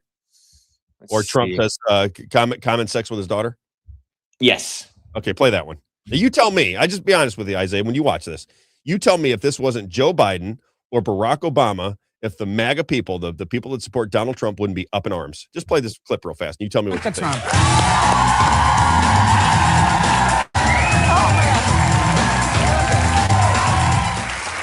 We want to know a little bit more about you guys, so we play this game here. It's called Fave 5. I'll ask the question. Ivanka, you answer first, and then Dad, you answer also. This is tough. Okay, Ivanka, what's the favorite thing you have in common with your father? Either real estate or golf. Donald, with your daughter? Well, I was going to say sex, but I can't relate that. Now, what's funny about that, Isaiah? That's so confusing. Is there anything funny about that you can you relate? What can you relate with her? Yeah, and he says sex about his daughter. And then in the other video, he says, if she wasn't my daughter, I'd probably be dating her. Right? And then he goes on the Howard Stern show, and Robin Quivers calls him a sexual predator, and he laughs. Now, if that was on the other side, this is what I mean about my friends in the Donald Trump sphere. You don't see that as hypocritical at all? Can't recognize it? Can't recognize why the other side feels the way they do? Because you have a feeling about Donald Trump, somebody you have no idea what he's all about. You have no idea other than the image that he's put forth. None. And that's all I'm talking about with hypocrisy. I'm not saying that Donald Trump is messing around with his daughter. I'm not saying he's a pedophile. I'm not saying any of that. I'm just saying he did say that he was looking at naked girls in the Miss Teen USA. He would walk into their dressing rooms and check out all these people naked. He said on the Howard Stern show. And then those girls came out and said how creepy it was that this grown man would walk into their dressing rooms with naked girls everywhere. And he said, well, I own the place, Howard. I can do whatever I want. That was on the Howard Stern show. Then he says the one thing he has in common with his daughter is sex. Everybody laughs at that. All right. Then Howard Stern says what Robin Quivers calls him a sexual predator. And he just kind of laughs at it. And his daughter smiles at him and laughs. And then he says if his daughter wasn't his daughter, he'd be dating her. All of these things are out there in the public. But if you dare mention Jeffrey Epstein and Donald Trump in the same sentence as being collaborative of one another, despite the fact that you see Jeffrey Epstein dancing with Donald Trump and manhandling women, then you're somehow against the cause, I guess. And I just find it incredibly hypocritical. That's all I'm saying. Just hypocritical to a degree that doesn't even make any sense to me anymore. Anyway, let's bring in Act 4 Mo, Amy Castro, and Michael Compton. Time to shine. They got some news out. What's going on? Hello. How you doing, Rob? Sorry for late. I just had to get that stuff out. I got like an agenda, and I was bloviating too much, so I got behind just a little bit. But I'm very excited about what you guys have to present today. So at the end of you got it out quick, by the way. At the end of each session, yeah, you do the scoring, and I think it's the scoring on the legislators and the legislation. Am I correct? Mostly about the legislators. We're trying to educate people, but we do it. We look at the bills. We look at them differently, and the reason we're able to get it out so quickly is we set up our parameters before the session starts, and then as the bills go in, my software analyzes it. So it ends up, the scores are what they are. So it's all right. So you're not trying to finagle these because you don't like. We set up what our criteria was before the session. So I'm so anxious to see how you guys score this thing. All right. So before we start, there, did he go to the bathroom? Isaiah likes to run to the bathroom when we start. So I'm trying to pull this up on the. How we look at I can't find it on the website right now. That's what I'm trying to find it on. Yeah. Before we pull that up, Isaiah, just let me kind of explain how we look at the bills, because this is a different way than other groups do. We try to take out as much bias as we can in this process. And so what we discovered last year was that when we were putting in the votes, we realized that there were more Democrats voting for most of the bills than there were Republicans as a percentage of their caucuses. And so that's kind of the premise of it. So basically we let the votes define the agenda. Our theory is pretty simple. Democrats don't vote in high percentages for bills that don't move their agenda. And so we have 4 different criteria. We have strong Democrat, and that's where there were 20% more Democrats voting for as a caucus than Republicans on a bill. That's a strong Democrat bill. We have lean Democrat, which is anything under 20%, but still more Democrats than Republicans. And then we do the same thing on the other side. We have lean Republican and strong Republican, where there were 20% more Republicans voting for a bill than the other.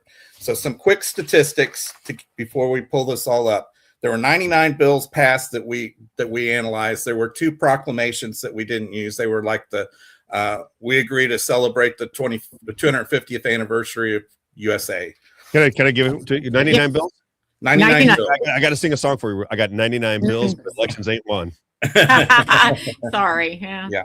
Not a leadership priority. Oh, yeah. Clean elections? Why would they want clean elections? Not crazy. Well, there was an election bill or 2, but they were bad. They moved the ball the wrong direction. That is true. We had some bad. So there were. They wanted to bring in people from Mexico and Canada to vote in our elections. Was that the bill? Well, everybody in the world want to extend the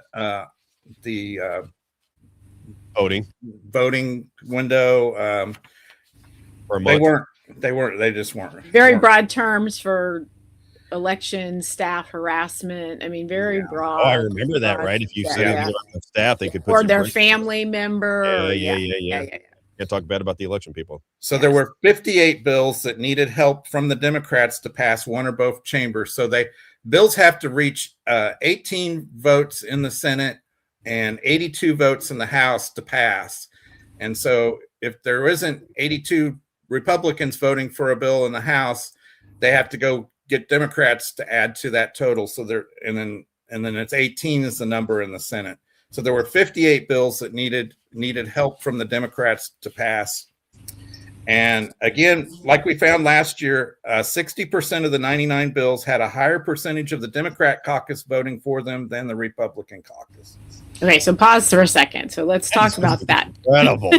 It's just amazing. What do the Republicans say when you bring this to their attention? They just, you're a tinfoil hat conspiracy theorist. We bring it to the people's attention because that's who needs to understand this, because the politicians will give you all sorts of rationale and, narrative talking point. And, it's noise. It's noise. I like that comment. It's a big club and we ain't in it. Boy, whoever posted that, you got it. So just think about that. Of the 99 bills, 60% more Democrats voted for it. So as Republicans, we should be asking what's in those bills. So I just want to clarify it. So 99 bills. 60% of those bills had more Democrats vote for the bill in a majority of Republicans than Republicans voted for the bill as a percentage or in total? As a percentage of their caucus. So now something we did find interesting this year that we didn't see last year, when we got to looking at the scores for the senators, and we can go to that here in a second, but we were kind of surprised at some of the results. But what really skewed it was there were 35 bills in the Senate where every senator voted for them. So more than a third of the bills that passed unanimous. Unanimous. Saw that with that bill on anti-Semitism. That was one of the bills that passed. I want to say there were 9 bills or 8 bills altogether that made it through both chambers, that made it through with 100% vote from both sides. I think that's so interesting that, because I'm a Constitution guy, right? I love the Jewish people. Isaiah's Jewish. He's on my show every day. I got to talk to him every day, right? It's not anti-Semitic to say, wait a minute, you're now making laws for a class of people that other people don't enjoy. You don't see the problem with that at all. They don't see it at all. They just, whatever. It has to be money. There's just no other way. It has to be money. There has to be money involved in the situation for me. That's the only thing that makes any sense, because there'd be at least one person in the Senate would go, wait a minute, this is creating. There were a lot of bills in the Senate too, where there was one senator that said no and the rest said yes, or sometimes he was joined by another senator, and I'm sure everybody can guess who that senator was. Yeah, I'm guessing. So if we want to just go straight to it. Let's see if Isaiah can pull it up. Isaiah, are we able to get the website up? Oh, yeah. Let's get it up here. You want to do the legislators now? Yeah, well, we can go to that. If he wants to show that first page with all the reports on it, we can just briefly let people see all the reports that we did, so that you can really dig in here and find a whole lot of information that we dug through. Can we walk through how people could get to this from the website? Well, as soon as this is over, on the top of our website, we will be putting up a banner. I've got it all ready to go, but I wanted to so we've got those 3, so we'll add another. Yeah, so all they'll have to do is come to our website, and right below where it says educate, there will be a banner that takes them straight to this. Act4mo.org. Act4mo.org. If you're into Missouri politics and you want to understand it from top to bottom, boy, this website is so fantastic. Go ahead. I'll leave you guys alone. Do your thing. All right.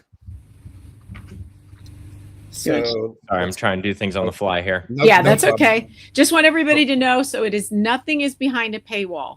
So all of this is free for the public. We encourage you to go in there, look at it, and don't be afraid. You can't break it. You're not going to erase data or delete a page. And if you do, that's amazing. We'll figure out how you manage to do that. But for the most part, don't worry. So if you're not sure about tech, just alleviate that. We try to make it as clear as we can, and there's the option to contact us. There's a little email link. If you have a question, just go back to the homepage and send us a message. So these are all the different reports. The one that we'll go over today is the master grade card. And when we go in here, before you scroll down too far, I just want to kind of give people a quick how we calculated the scores. So we did it on a 100-point index. So everybody starts with 100 points, and then we start deducting. We deduct points for we're not going to declare a bill unconstitutional. We're using Locke and Smith. They're a Missouri organization that goes through every bill, and they haven't made them through them all yet, but ours will update automatically as they do. And what I like about them is they not only, if they find the bill unconstitutional, they don't just say it's unconstitutional. They tell you why, and they tell you exactly where in the Constitution that comes from. So that's the group we're using to decide whether a bill was constitutional or not. We also, on the budget, we believe that the budget, there should have been a bigger fight on that people should have voted no on all the budget bills to force them to actually start taking action on the budget this year. And not very many did. So we take off 2 points for each budget bill that they passed, that they voted yes on. Again, if they voted for legislation that was supported by from our findings on the high percentage of Democrats, they lose 3 points. If they voted for a bill that had a majority of Democrats supporting it and their caucus supporting it, we took off 1 point. We also believe that they should be there voting for their people. And believe it or not, there was a lot of missed votes this term. And there were, of course, there are some situations where they're sick, and some Senator Serpoy was in the hospital for a while. Senator Roberts was deployed. He had a great excuse for it, but a lot of them they're there every day, and they just don't vote. Did Adam Schmelting vote for transparency in the Senate yet? That's going to happen. No, the citizens remain in the dark. We don't know for sure because they blacked out the video. Right, yeah. $15 billion for Google to build right AI data centers, but we can't watch our government at work because it costs too much money. Point. So we take off points for missed votes. We give 1 point for the first 25 missed points and 2 points after that for every missed vote. And the last thing that we looked at is we think they should be independent from leadership. So there are some people that just vote for everything that comes up. And so we call those our rubber stamp folks. And so if they voted for 95% or more of every bill that came up, we gave them a penalty for a 15-point penalty for that. Uh-oh. So that's our criteria we set up beforehand.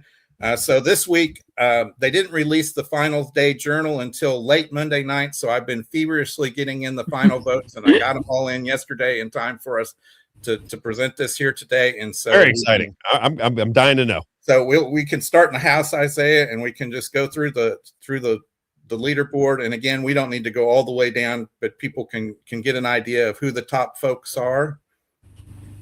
Here we are. Oh, there he is. Da, da, da, da. Ding, ding, ding, ding, ding, ding. Who did I say was the most talented? Who was it? It was Robb Carter. I said he's the most talented guy in there because he understands his job is to protect the Missouri Constitution. That's now, his on our scorecard. You can click on, like, if you wanted to find out more about Bryant, you can click on him, and you can see his contact information, who supports him as far as PACs go. He has very, very few PACs. When you look at a lot of the others, they're well into the six figures. If you go back, that's just detail.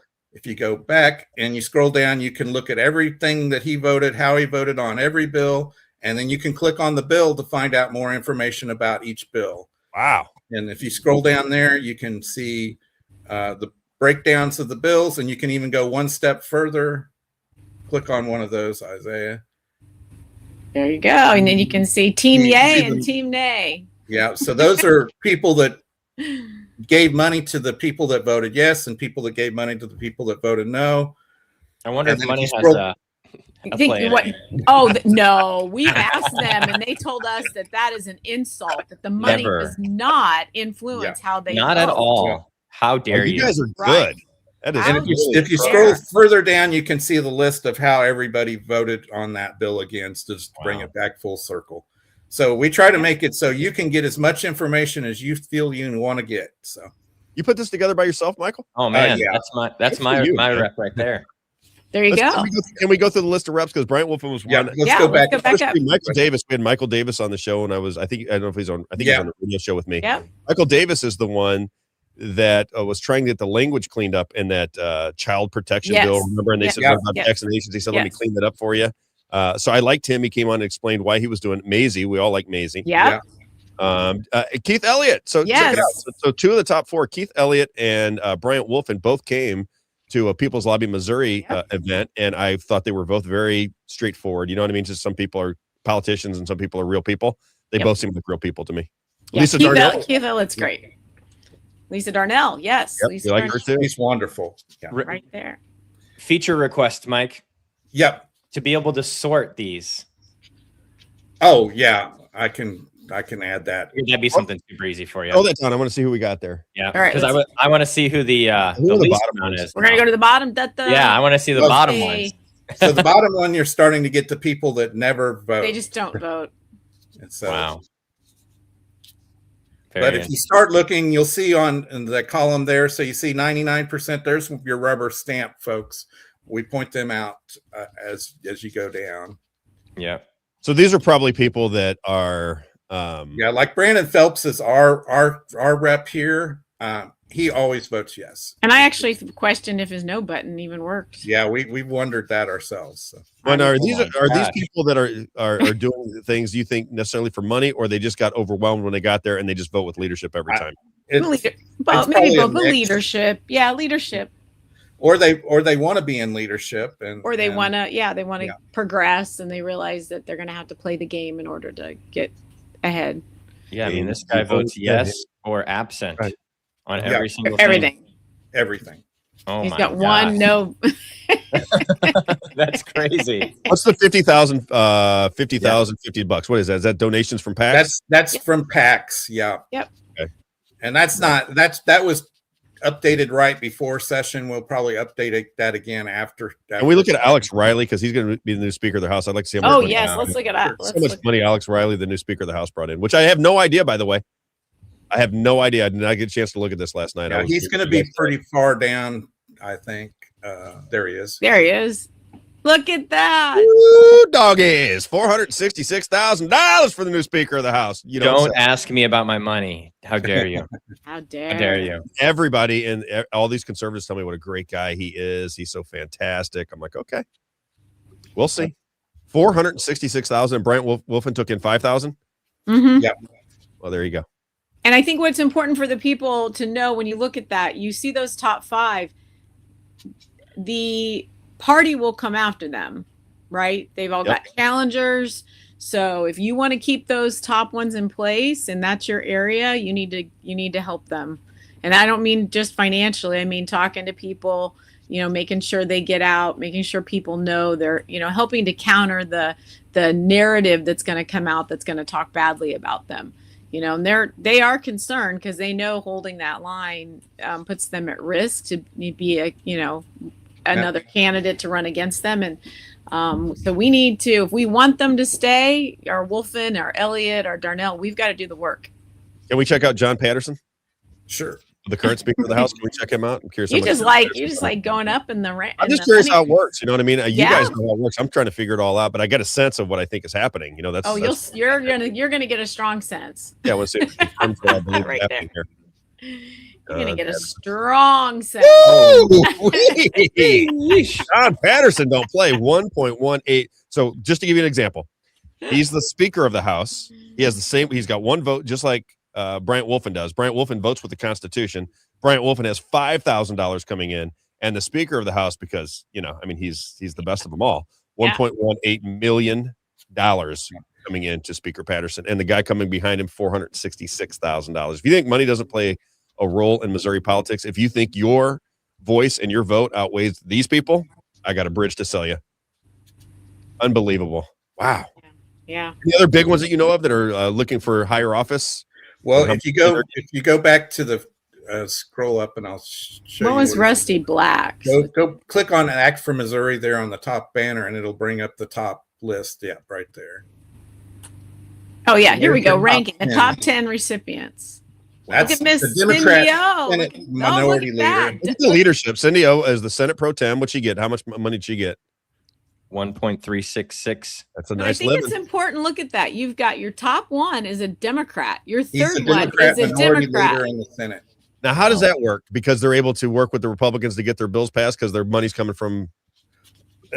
Well, they have their large donors just Yeah, like we do. I mean, almost $2 million for Dougie Beck. Yeah.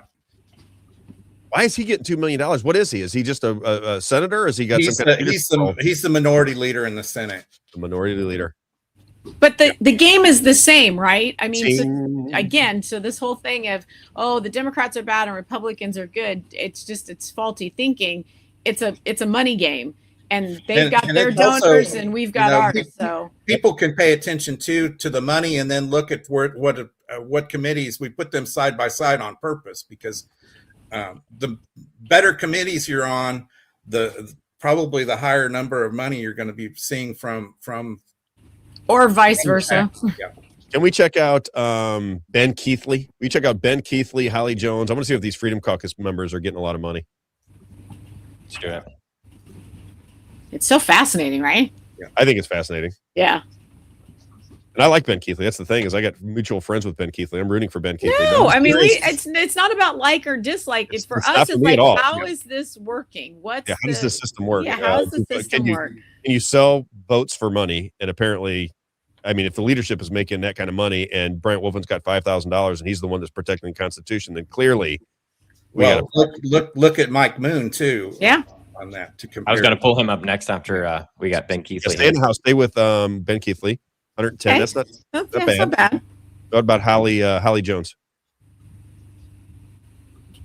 But I guess the thing you have to look at too, Rob, is who gave that money. Right. And I'm not even saying it's bad. I'm seeing how much money, because when you say half a million, it doesn't mean that. But I mean, some people take that to heart more than others too. I'm sure. That's what I say. That's what I say about all these people. They're not bad people. I just think they're in a bad system, and for some reason, their nicety, right? They get nice and they just don't want to cause any problems. They don't speak out against things I think they know are nonsense.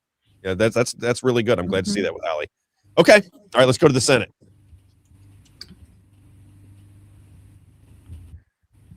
Let's see. How do I get back to where we were? Go back to reports and analysis. Okay, there we go. And then up at the top, there's a button to switch to the Senate. Is it Mike Moon at the top, I'd assume? Yeah. Now, one thing I want people to note on the Senate, though, is look at Mike Moon was number one with 51 points, but look at number two is Joe Nicola, but he's already in the negative, and it's negative all the way down. So I noticed that with the House too. Yeah.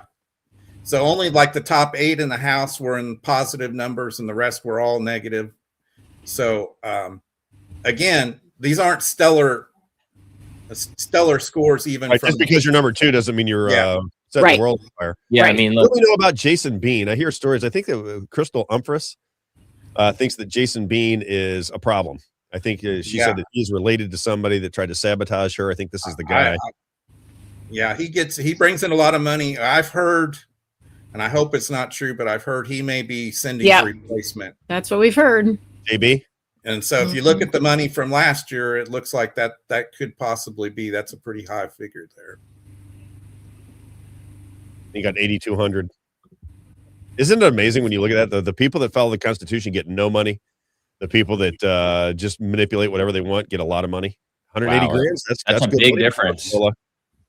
And I like him too. What do you guys think of Joe? Has he done a decent job? What's your take on Joe Nicola?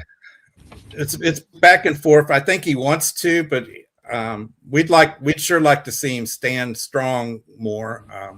Yeah, I have a hard time because he'll stand and he'll give an excellent argument against a bill. Very good, very solid. It's clear, it's concise, and then we'll vote for it. I'm like, what? Wait a minute. Why I don't understand. I don't know if he's trying to, you know, I don't know. He's one that I think will do better because we've got 6 or 7 really solid candidates coming in the Senate. That if we got the majority of them, or praise the Lord, if we could get all of them in there, I think he would do much better if there was somebody out front to take the arrows. Yeah. I think Joe's got a good heart. We really lost a lot when we lost Joe, when we lost Bill Eigel, because he was willing to stand out front and take all the hits for everybody else, and that made look like the bad guy, right? Look like the obstructionist, and I think that's a little hard for Joe to do. I just don't think that's in his nature. Let's go through that Senate list one more time, and then one of our I see hemp freedom. So Nick and Mary Elizabeth Coleman. Look at Mr. Curtis Trent. There he is. Doggies. 530 grand. Come get some. What's Nick getting? Woo!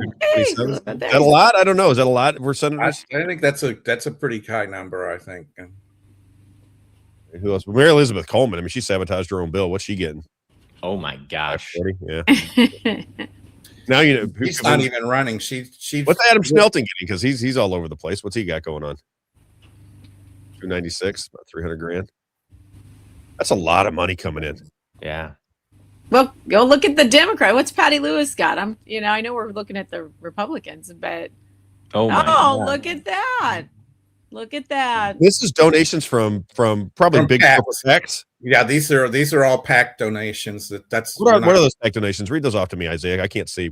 Yeah. So we got residential care facility. Oh, that's $500. I wonder if I can. If you go back, that's the total. This is individual ones there. So you just Better Missouri PAC, Health PAC, Taxpayers Unlimited, CN Mo PAC, SEIU Healthcare Missouri, Missouri and Kansas Laborers PAC.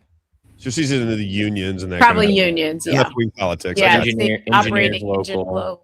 Yeah. And how does this PAC money work, you guys? So when this money comes in, this woman's getting $441,000. As I understand it, because I remember Tim Jones talking about this, where he ended up taking $100,000 out of that PAC, and everybody was giving him trouble about it.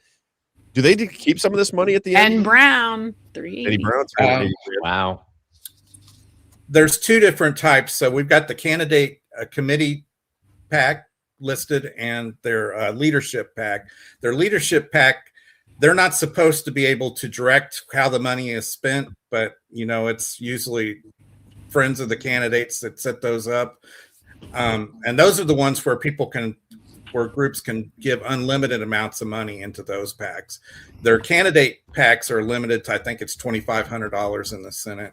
So would it make sense, Michael? Amy, tell me I'm just trying to think how this would work, right? Because again, I don't know anything other than what you guys tell me, but I try to get a sense of what's going on and bring it out and see if it makes sense to you. If more as a percentage on 60% of the bills, more Democrats voted than Republican as a percentage. And now I'm seeing all this money that they're getting, $300,000-$500,000 is a lot of money, right? Coming in, if I start a fund tomorrow and somebody puts in $500,000, I'm thinking sweetness, right? That's what they're thinking. It would make sense to me that you're getting votes based on money. For example, if the Democrats want to get something passed that's important to them, and it's a big donor, somebody's giving them $75,000, right, or $100,000. They're getting a lot of money from this particular PAC or this particular group. Wouldn't it make sense that if both people are trying to appease each other's money sources, that they would vote for each other's bills? Like you vote for me on this because I get $75,000. You're getting this big PAC donation from this person, so I'm going to vote for this bill because you're getting money. And now we're basically making determinations based on where the PAC money is coming from, and that's how I'm going to vote on the vote. Yes, right? And let's not forget the big picture here, though. The current makeup of the General Assembly in Missouri is Republicans have a supermajority. The Democrats, right? They have no say other than what the Republicans give them.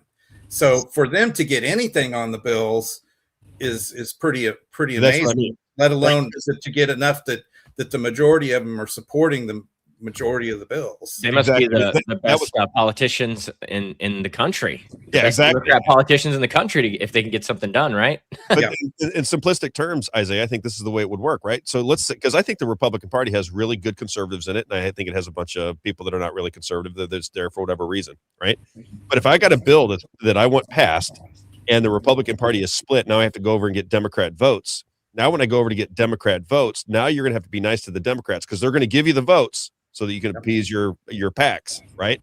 But now I owe you a favor. Therefore, I'm going to give you some love on the other side so that you can appease your PAC donations. That way, everybody's getting what they want out of the situation, but it's really based on money, not based on policy. Well, it can be on an amendment too. So if I'm a Democrat and a Republican comes over to me and says, "Hey, I need your vote," I go, "Yeah, okay, fine, but I want my amendment for pet safety added." And then he's got to go talk to the rest of the Republicans. Go, "Well, we can get this, but Amy wants her pet safety amendment put on there," and they go, "Oh, yeah, okay, we'll vote for it." Which is, I guess, typical politics. But and we actually hear that sometimes on the Senate floor. Sometimes you'll hear that, especially the last week or two. You'd hear a Democrat trying to put an amendment on a bill. And the Republican senator say, "Well, let's not put it on this one. There's another one coming up. Let's put it on that one." And then that one come up and they'd put it on that one and pass. You know what's funny is while we were there was a Democrat and she was really adamant about getting an amendment added. And then a couple conversations happened. I think some Republicans walked over and then she goes, "Oh, you know what? Actually, I'm just going to pull this amendment." Yeah, you remember that? You guys were sitting right behind us. Right. Yeah, that happens quite a bit. And sometimes what'll happen is it'll kind of break down, and you'll see the bill sponsor and the Democrat that's wanting the amendment put on, and they'll leave the room for a while, and they'll have people just hold the floor for them, and they'll say, "Well, they're still working out the deal," and then they'll come back, and everybody's happy, and they figured out how they're going to do it. Sometimes they'll put it on that bill. Sometimes they'll put it on another bill, or they give something else up to get it through. But the thing is, the Republicans didn't have to do that. I mean, in the Senate, they really hurt themselves because they changed the rules on being able to stop debate. But the PQ, the PQ amendment. On the House side, Isaiah, that's one of our listeners wants to hear about Sassman. Yes, Sassman right here. All right, where's Sassman? 71. So it's not crazy. That's more reasonable, I think. So that's not crazy. Not too bad. I would think if I was in the Missouri government and I wanted to raise some money just for me, right? 71,000 seems reasonable. Especially I've been watching the ratio of committees to money. Yep. For someone who has 4 committees, this is pretty low. Yeah, and the committee, not only how many committees, but which committees. There's some that have a lot stronger influence. Yeah. I noticed the something about public benefits or something like that. One of those committees, a lot of the people that have high donations are on that. Yeah. Something very, very interesting. Who runs the education, the DESE money? That's got to be the big money person. Well, there's 2 ways that you look at that one. One would be like on the Senate side, Rusty Black is the Appropriations Committee chair. Okay. So he would be part of it. Rick Bratton is the Education chair. And I've got a funny story about that because Rick Bratton is the chair of the Education Committee. But when it came up for the budget bill for DESE, the very first budget bill, he didn't show up to vote. He missed the vote. So you would think that the chair of the Education Committee would. Yeah.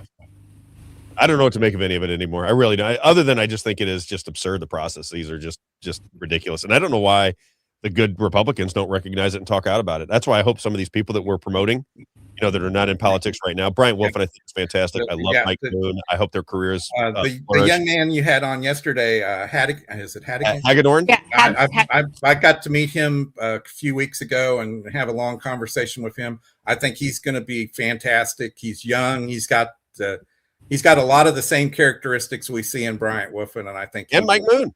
And Mike Moon, when he said, he got my attention, by the way, because I wasn't really sure what to make of him. I don't know. I mean, people want to come on the show and they give me some things that they're pushing for. He said no AI data centers. I'm like, you can come on the show because I'm against him as well. So he comes on, and when he said Mike Moon was stumping for him, all of a sudden I'm like, okay, well if Mike Moon is stumping for you, now we're on to something because I think Mike Moon as a principled person, right? Mm-hmm. And that's what I think a lot of these people miss. And it's always a knock on politicians that they make transactional decisions versus principled decisions. I kind of like every now and then to have somebody make decisions based on principle. I don't know.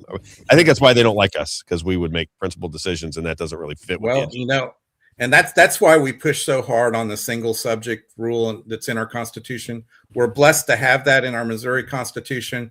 If they just did that, it would force everybody to vote on every issue individually, and boy, that make the votes a lot clearer, because now you've got people that vote for a bill that has bad stuff in it, and they'll say, well, it had bad stuff, but it had this in it.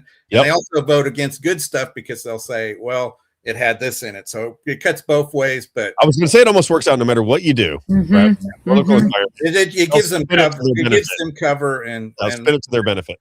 Yeah.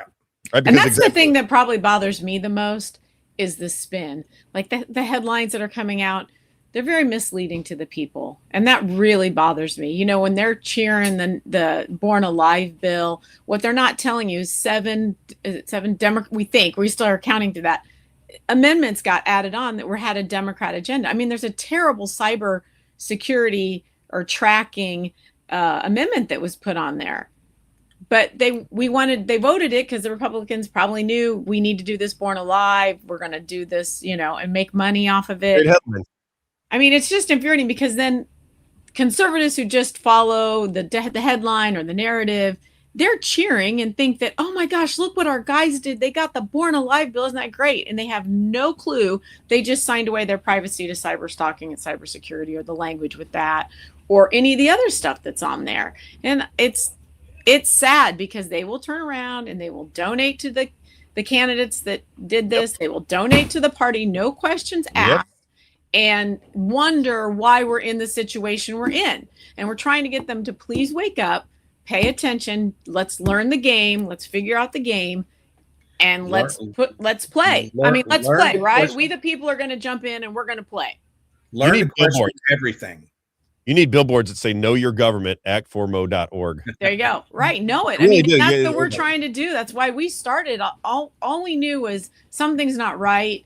And I said, well, should we start a PAC?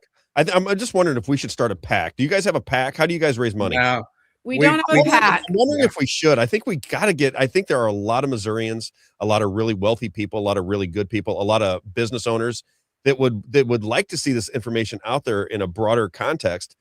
I don't know how you get enough money to get the message out. You're fantastic, and I'll give you everything that I've got. Everything that I have, you guys can have access to. You guys can be on my show as much as you want. I think what you do is absolutely awesome. I just want more people to know it, because I think once they get just one, like if one person who's never paid attention to Missouri politics watched this today, they would come thinking, oh, I get what's going on around here, right? I think that's what it's going to take, is just that one. I caution. The tendency is you get a PAC. Well, now you're in the same system you're fighting. Yeah, I get it. I stopped it immediately for that reason. Yeah. I just don't know if you're going to be grassroots. We've got to be clever. We've got to do it some other ways. We can do it. We haven't really utilized a lot of our stuff. And, I think a lot of people are like, oh, I got other stuff I want to do. I understand. We're all very busy. We all have lives. But if we do not get a hold of this and start understanding and really getting better candidates up there, that is our job. That's our responsibility. And we are seeing signs. I think from shows like what you're doing, Rob, for what we do. If you look at social media, people aren't just accepting a lot of this like they used to. They're asking good questions. They're pushing back, and we go to events, and we're seeing politicians get asked better questions, and that's where it starts. We have to start giving people the ammunition to go and speak to their reps and senators themselves and be able to ask the right questions, and know when they're getting the BS back too. That's my entire premise, right? If people know what questions to ask, then you have a legitimate press again. Because big press people like the Scott Fawns of the world, he's going to go with Republican leadership. That's kind of where he's coming from, right? He buys up 4 newspapers. You have the local ABC, CBS, NBC affiliates. They never get into the weeds on anything, right? So what you would want is for people to understand what you're saying, go to your website, get a feel for how Missouri government works. And then when they're in front of their House rep or their governor or their senator, They can ask them questions, get it on video, start to post it. If you had 1,000 people, let's say, just in 6 million people in our state, 7 million people in our state, if you had just 1,000 people that were doing that routinely and putting these people on the spot with the right questions, I think everybody would start to go, wait a minute, we got to get control of this government again. Right now, they're able to do whatever they want. I always say they're not bad people, they're in a bad system. And Lisa, one of our listeners, she goes, they're not good people if they're doing that. They're not good. I think they're just in a bad system. But I think people need to know what's going on. I think you guys do a fabulous job of putting that information together. I love it. Somebody was just saying, wow, this is amazing information, because it is.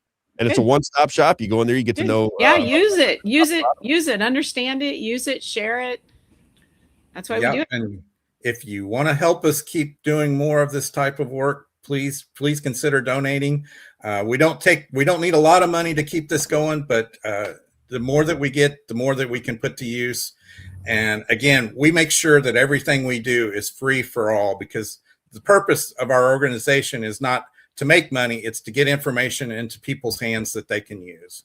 I want to link, if you guys want to, and it's just a link. If you want to link, because we're going to have our website updated here shortly.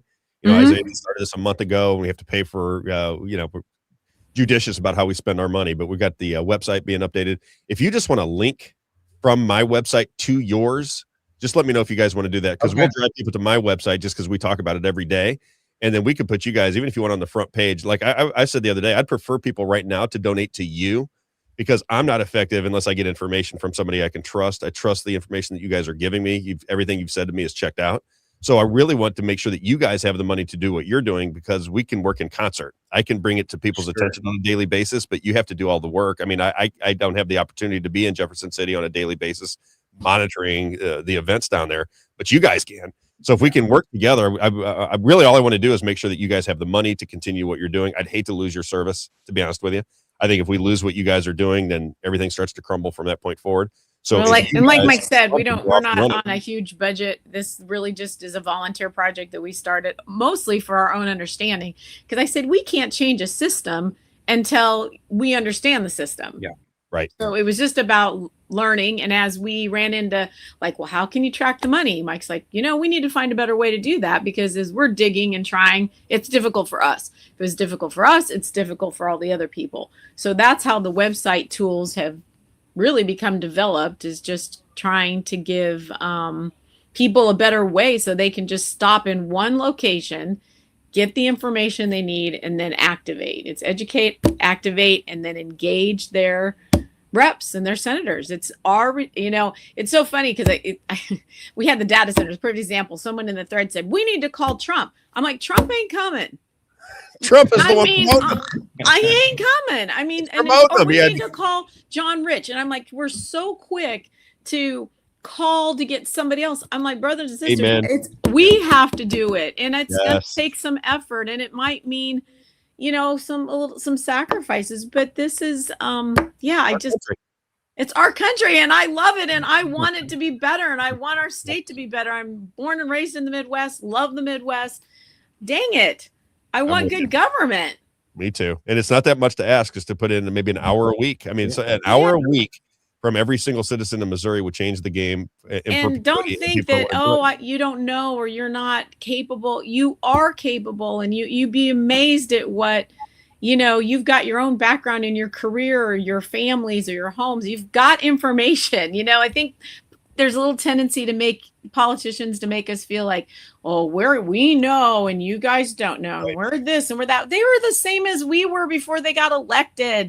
Exactly. A lot of them still are. So don't. Oh my gosh, yes. Let me tell you, as an elected official in the local arena, they have no idea what they are talking about. Absolutely zero idea.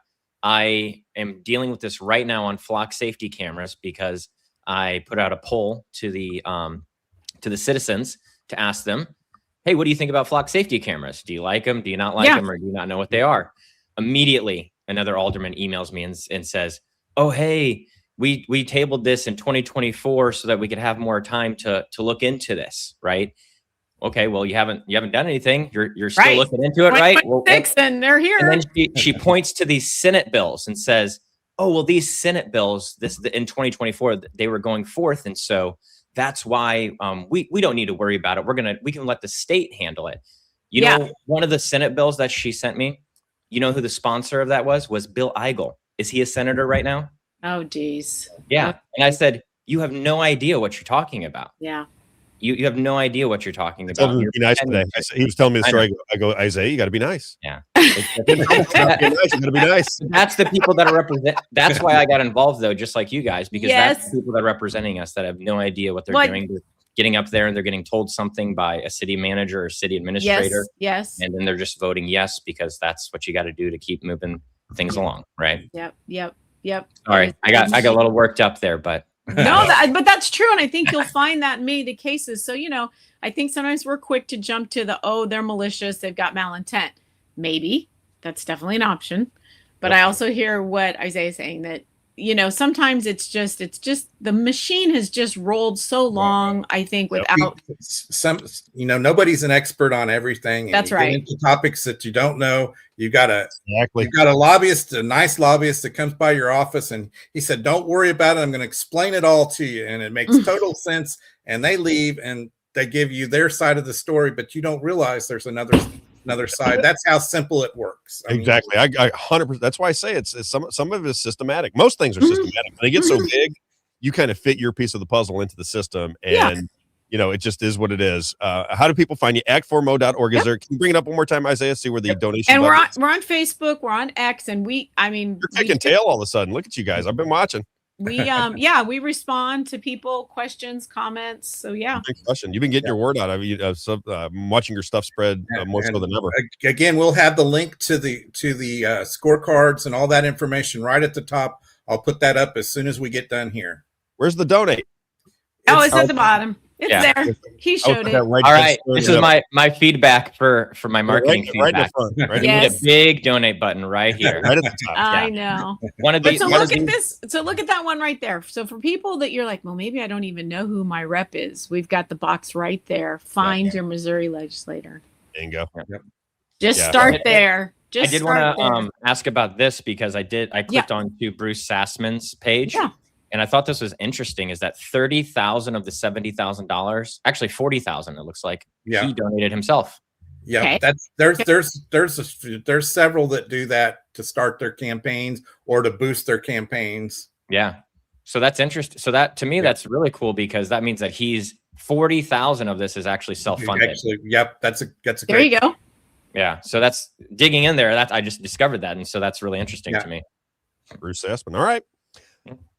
Amy, Michael, love what you guys do. Rob, Isaiah. Yes, I appreciate you very much. I really do. So get that donation button up at the top if you need Isaiah to do that. He tells me all the time, he goes, Rob, you can't be afraid to ask for money. I said, I hate asking for money. Don't you guys? You're just we hate asking for money. I can tell. I can tell by the Well, because we're the same way. When we started, we were like, all we need is just a few bucks to just get the software and and do this and put some gas in the tank. But now I'm like, Jesus, gas is getting expensive. Gas. Yeah. Now you get tires on the car. Tires. Yeah. You know what's funny about it, Amy? It's when I was in business, and I think Isaiah would say the same thing. When I was in business, they tell you have to ask for the sale. Right. Yes. And I just was raised in that fashion. So, and I was in sales and marketing basically my entire career. When I had a product to sell from somebody that I worked for, it was second nature to convince people of something you believed in and get them to pay for it right away or make some kind of commitment right away. Because when you walk away from the commitment, it gets less. When it started being me, even though I like what I'm doing, I think what we're trying to do is I think I'm trying to do things for the right reasons, right? I'm very uncomfortable asking people for money. Incredibly uncomfortable asking people for money. And Isaiah keeps making fun of me just a little bit because he goes, you got to ask, you got to come in, you got to say like and share, you got to say donate. You have to do those things that people won't know what you're doing. I don't know what it is. I don't know what the flaw in my thinking is, but I hate doing it. I know right where you're coming from, but you guys do need the money. You need the money to be able to do it. And we wanted to say, we initially said, if the work is good and the information is valuable, people will value it and they'll give on that. See, Isaiah shaking his head. It's a generational thing. It must be like a Gen X thing against I can tell you that is the lie that so many software engineers tell themselves when they're trying to build a software company is they say, I'm going to make a software or a tool that's so amazing that people will flock from millions of miles away. And that's why I have an altruistic view. That's what I'm going to do. Right. And then they say, oh, wait, this banker won't give me any money because I can't make any revenue, right? And then they say, no, that's not how we're going to do things, right? And so they help them come up with a plan that says, okay, hey, let's find a problem, let's solve that with a solution, then we can market that, right? You can't make something and then try to find an audience. You know, that's really, really hard. But if you have something that's good and then you can help people understand it and then market it the right ways, that's where you'll gain the attention, the attraction, and people will start coming and understanding. Marketing is more important than the actual tool itself, which is crazy to think because the tool itself is what's making it actually happen. But people I don't know why people just don't connect with something that's changing their life versus the feeling of having it. Right. Again, I guess it was so organic in the sense that we were just trying to do this as ourselves as we got going and connected, and we're like, you know, we were trying to figure it out. And then as we became frustrated, then we looked for the solution, which was then the tools that now are on the website. So it seems like it was not ever intended, oh, we're going to start out and make this product or this software. It's just, we just truly wanted to understand what in the heck is really going on and how does this work? Exactly. How does this work? Well, here we are. Everybody. Yeah. Here we are. Mo.org. Great job as always. I'm going to look through that website a little bit later on tonight. That is so formatted. Just there's a lot of info we didn't cover, so you can spend a lot of time in there. It's going to be right under this educate banner, right? Yep. Great. Yep. And I'll repost it tonight on social media as well. Hopefully get some people to look at it. And thank you guys. Appreciate it. You bet. Thanks for having us. You got it. We'll see you next Thursday at 10:30. Yeah. Sounds great. No vacations planned or anything. You can't be messing up my show. Even if you're on the beach, you got to. I think Amy's on vacation right now. We'll start focusing on the campaigns for the primaries coming up in August. You're on. Yeah, Amy's at the Indy 500 right now, Rob. And it's freezing here. It's I drove around the Brickyard. I got to drive it around at one time. There's a golf course right next to it. We were having I was in the shoe business, and they had like a fundraiser. And so whoever was doing the fundraising said we bought you guys all one lap around the tracks. I got to go around the track one time. It was pretty cool. You'll enjoy it. Yes. All right. Been here many times. Applause. We'll see. Applause. From Missouri, everybody. Thanks, Amy. Take care. Bye-bye. Okay. All right. I want to play this for you because they were talking about those AI data centers and Trump coming to save you, and then we'll bring in Michael AME. Let's get to clip number 12. This is to all of the naysayers that attack me on social media, be going, Rob, AI data centers, they're going to be great. Look at all the economic development. What do you not want to have Facebook anymore? You're on Facebook right now. Why don't you want AI? And I'm like, well, that's not exactly. Who do you think you are? On with the AI data centers. It's a little bit more convoluted than that.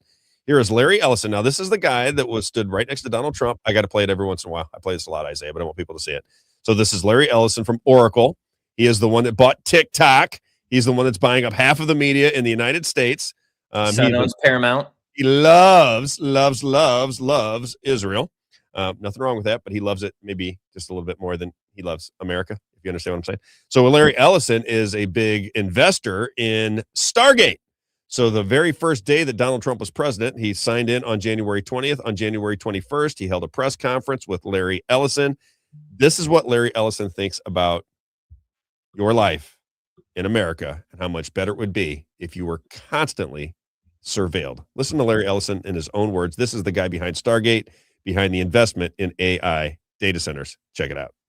Design a vaccine for every individual person to vaccinate them against that cancer. That's the one you got? And yeah, you this is the one you sent. Make that vaccine, that mRNA. Yeah, this is the one you sent. All right, I'm gonna get to it then. Hang on. You're gonna have to make Michael work. Hang on. I want people to see it. I can't do what's going on. That's not the one I sent you, by the way. It's the one that came across to you, I'm sure. Larry Ellison. I'll send this to you now. Surveillance. Let's see. I'll send you this right here. That's the one you sent me. I just checked. Okay. Send an email. Yep. All right. I'm gonna send this to you. Copy link. Isaiah. I love live. So fantastic. Isaiah. Boom. Boom. All right, there you. Okay, just send it to you. Let's play this one real fast, just real quick. We can knock it out. Let me know when you download it. It's going to take me probably about 3 to 5 minutes here. It will? Yes. All right, let's bring Michael in then. Okay. I'll let you download it and bring Michael in. But you got to be focused because I think Michael's got Michael AME. What's going on, brother? Hey, what's up? Well, you're a controversial figure. Really? I said that you were coming on. I was looking all the at the comments underneath. You were everything from a tinfoil hat conspiracy lunatic. Somebody said don't degrade your show by having this guy on, but I watched a little bit of you last night and I'm like, I don't know if I agree or disagree, but can we at least vet the information? You're obviously doing some research, right? Oh yeah.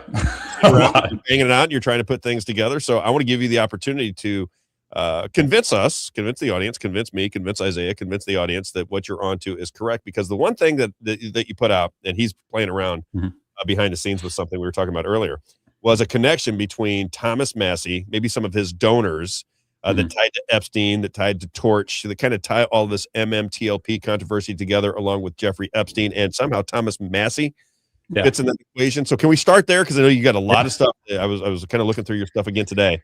But just let's start with the Thomas Massie scenario. You believe that Thomas Massie is caught up in big donors that are caught up in malfeasance, if you will. Can you walk us through that? And even if you want to share the screen with things, I'd love to hear what you have to say. Sadly, I think it even goes further back than that, all the way from his time at MIT, right? So his main advisor at MIT. So he was there for his bachelor's and his master's. And mind you, MIT was, Epstein had an office at Harvard, but a lot of the things he was really doing were at MIT because they were doing the whole cryptocurrency thing, but they also do DARPA. And he moved his operations to New Mexico just so that he could basically take over the whole DARPA program because the funding was going down. So they were bringing in private funding for the same DARPA people that were already located in New Mexico. So, and he said that in his interview with Steve Bannon, right? Like that was his intention. So anyway, his Massie's main mentor, well, two of them. One of them is a guy with the last name Flores. Well, he's like best friends with someone who was the guy who invented Segways, and he's like, there's pictures of him like literally making out with Ghislaine Maxwell. So it's not like it's not like a. All right, hang on, we gotta vet you. Okay, so is this on the internet somewhere where I can find it? Can you search? It's in one of my articles. I'll have to send you the article. Real photo. You identified it. You can share your. You can share. You're allowed to. Yeah, you're allowed to. Okay. By the way, Michael AMC. Yeah. What do you go by on X? Just Michael's fine. I mean, AME comes from Anatomy of Mind and Emotion. It's a personality theory I made. So Mind Emotion 7 at Mind Emotion 7. Yeah. Okay. So at Mind Emotion 7. And the reason I wanted to do this is because what I find, Michael, and I'm not saying good or bad of what you're doing yet. I'm just meeting you. I have no dog in the hunt. What I notice is there's a lot of really intuitive people on social media, and I have looked through their information, and at times I've went, wow, I cannot believe here's this guy with 800 followers, and he's got information that I just can't believe. And I'm wondering if you're one of those people, one of these people that just does this because you're interested in it, and you found some connections that people should look into. And I'm curious whether this would check out with me. That's really what I'm most interested in, Michael, to be honest. Yeah. So the whole reason I'm in this at all, like I've never liked politics because I knew they were all corrupt. I've never liked finance because I knew it was all corrupt. I didn't even really buy any stocks till like mid 2022. I bought some like Intel stock, and then they got the CHIPS Act passed. They were going to get billions of dollars, and somehow their stock then just went down. And so I remember asking my friend who was in finance, I was like, what happened? He's like, oh, well, anyway, it was a BS answer. I was like, none of that makes sense. And one thing led to another. Bed Bath & Beyond had their bankrupt, or their stock was going down. It was all the way down to like 35 cents. The CEO got up and she says, hey, we have a plan. We're going to reduce our footprint to only the most profitable stores. And we're going to up our online thing because we kind of forgot to do that, which is a weird thing to forget to do. Right. But so I started like evaluating, okay, well, how much revenue would they get? How much, nice, Sonny Corks. It was losing money because of Boston Consulting Group was sucking all the money out of it. But anyway, so Bed Bath & Beyond, they made their plan, and it was like starting to do some evaluations. I was like, hey, it's at 35 cents. It could have like, maybe a $7 evaluation per share if they actually fix things the way that they're supposed to. Right. And so I was like, okay, well, if it even goes half or a quarter of that distance, right? If it goes to $1 or $2, it'd be a great investment. So I bought a bunch of stock.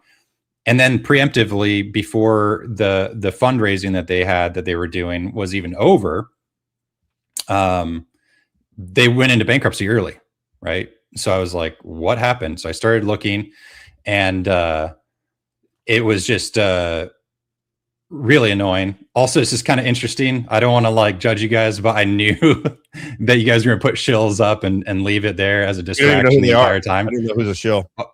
Okay, well, Sonny Korak. So, huh? I don't know who Sonny Korak is. We don't know who any of these people are. It's okay. No, I mean, they stalk me literally all day. They spend all day, every day, mostly stalking me. I get Michael. I get stalked on the internet. I get stalked on social media. Fine. I'm just saying. I'm just throwing it out there for whatever you want. Busting my balls on the radio. I get people texting me all the time. Hey, somebody just said this about you on the radio. It just, Yeah, I know. It's just kind of annoying that he would like leave it on the screen for so long, and I knew he was going to do that. But it's okay. Yeah, maybe we'll be better. So anyway, don't take it personal. It's Amy, and it's Amy. Wow, you guys are so predictable. Are these people that don't like you? Yeah, and they're obviously shills. They obviously work for Virtue Financial, which is obviously corrupt. Oh, and you got platinum, dude. So these are people that are coming in to see you. Yeah, they are. They are coming to see me. Right, just get them off there so it doesn't distract them. Jeez. Go ahead. All right, now go. So anyway, I bought a stock. And then they went into bankruptcy. I started looking to see what happened. I find that there's a bunch of fails to deliver, which means someone sold a bunch of securities they didn't have. Right. Started tracking it down. As soon as I started tracking down Virtue Financial, Doug Sifu started attacking me personally. He's the one of the minority owners of the Florida Panthers. Right. And he while they're in the World Series Cup or whatever, the Stanley Cup, he was tweeting at me. Right. That's how bothered he was by me. And I was exposing his connections to Jeffrey Epstein. Right. So all these people are working for the same thing. And anyone that's like supporting them is either just like a retarded pawn in their game or, complicit in it. But anyway, so I start looking around to see who knows what's going on, who's also fighting this fight, because clearly there's a lot of enemies out there. And I find MMTLP. Right. And so I was like, oh, wow. They're really like going after this. And so then, fast forward some time, they make their MMTLP letter, which is very straightforward. It's like, hey, look, a crime happened. We want a share count to say whether a crime did or didn't happen. So when I saw the picture of Cynthia and Massie, I mean, I don't really care what an adult does with another adult, right? But the question also was like, wow, I mean, there's very few people more vocal about MMTLP than her. Like, very few people that were like boots on the ground vocal about MMTLP than her. And so I was like, if they dated, there's no way that they didn't, that he didn't sign the MMTLP letter, right? Because it cost. Anna Trades was on, and she said that the letter was before they started dating. That was her. Right. That's worse. That makes it worse. So the thing is that the other Congresswoman, right, Victoria Sparks, signed it in December of 2023, right when it came out. Which anyone with anyone would do it, because either A, it's like saying, hey, my constituents want to know whether there's a crime. I support that, right? And my constituents, maybe they want to be vindicated that there wasn't a crime. Okay. So either way, a share count benefits both sides, and he could post it and just say, hey, I'm not partial on which direction this is. I'm partial in the truth. That would have been a great move. He didn't do it. And so I'm like, that's what raised your suspicion, I assume. All of a sudden, I went from like being like, hey, Massie is kind of cool. He says some cool things. Yeah, big government's bad, whatever. So I went from like that. Maybe he's controlled opposition for Trump and really like they're buddies or whatever. And then all of a sudden, I was like, okay, he didn't sign it. There's no reason for any senator or any congressperson not to sign it, because it's just saying, hey, we support truth. It's not committing any funds. It's not committing. It's literally just saying we support truth. I agree with you there, because we talked about it on the show. We were trying to, Ann Wagner was involved in it from Missouri. We said, Ann, just tell us what's going on here. And she said, And we were told from her staff that she was going to give us a statement. I guess when she found out about it, the statement was it's under investigation. I'm like, well, then that's sweet. I guess it's under investigation forever. But even if it's under an investigation, they would want to be like, hey, yeah, I supported it before it was cool, before we found out what the results were. And so I look up and it was like, okay, well, who are his major donors? And then the first one that comes up is Jeff Yass, who owns Susquehanna. And Look so him I up, looked, yeah. and so I was like, is it YESS or YASS? YASS. Yeah, YASS. You look him up and see if he comes up on Wikipedia, Isaiah. I'd be curious. Oh, he definitely does. He's very rich. He's very no. So he started Susquehanna, and Susquehanna is hedge fund / market maker, does like everything, right? They're big. And what do you know? He was the market maker for Torchlight, which turned into MMTLP. Wait a minute. Okay, hang on. Slow it down. So Jeff Yass, key contributor to the Massie campaign, was a market maker for Torch, which was the reverse merger partner with MMTLP. Yeah. That's what you're telling me? Yeah. So they were the dedicated. No matter what, if that's true, that's very interesting. They were the dedicated market maker, right? So basically they had a huge position in Torchlight, and then they were using that position to, it's kind of like there's several market makers, Virtue Financial, Citadel, all that, right? But they'll kind of like, maybe, I don't know if it's industry specific. I don't know how they necessarily pick who's going to be the market maker for which one. But they'll take a big position in it just so that they have a pool of shares to buy and sell from, right? So I'm like looking at that and I'm like, well, that's really, really weird, because they would have the most to gain from counterfeiting MMTLP shares, right? And then not having to pay those obligations back. And so, because like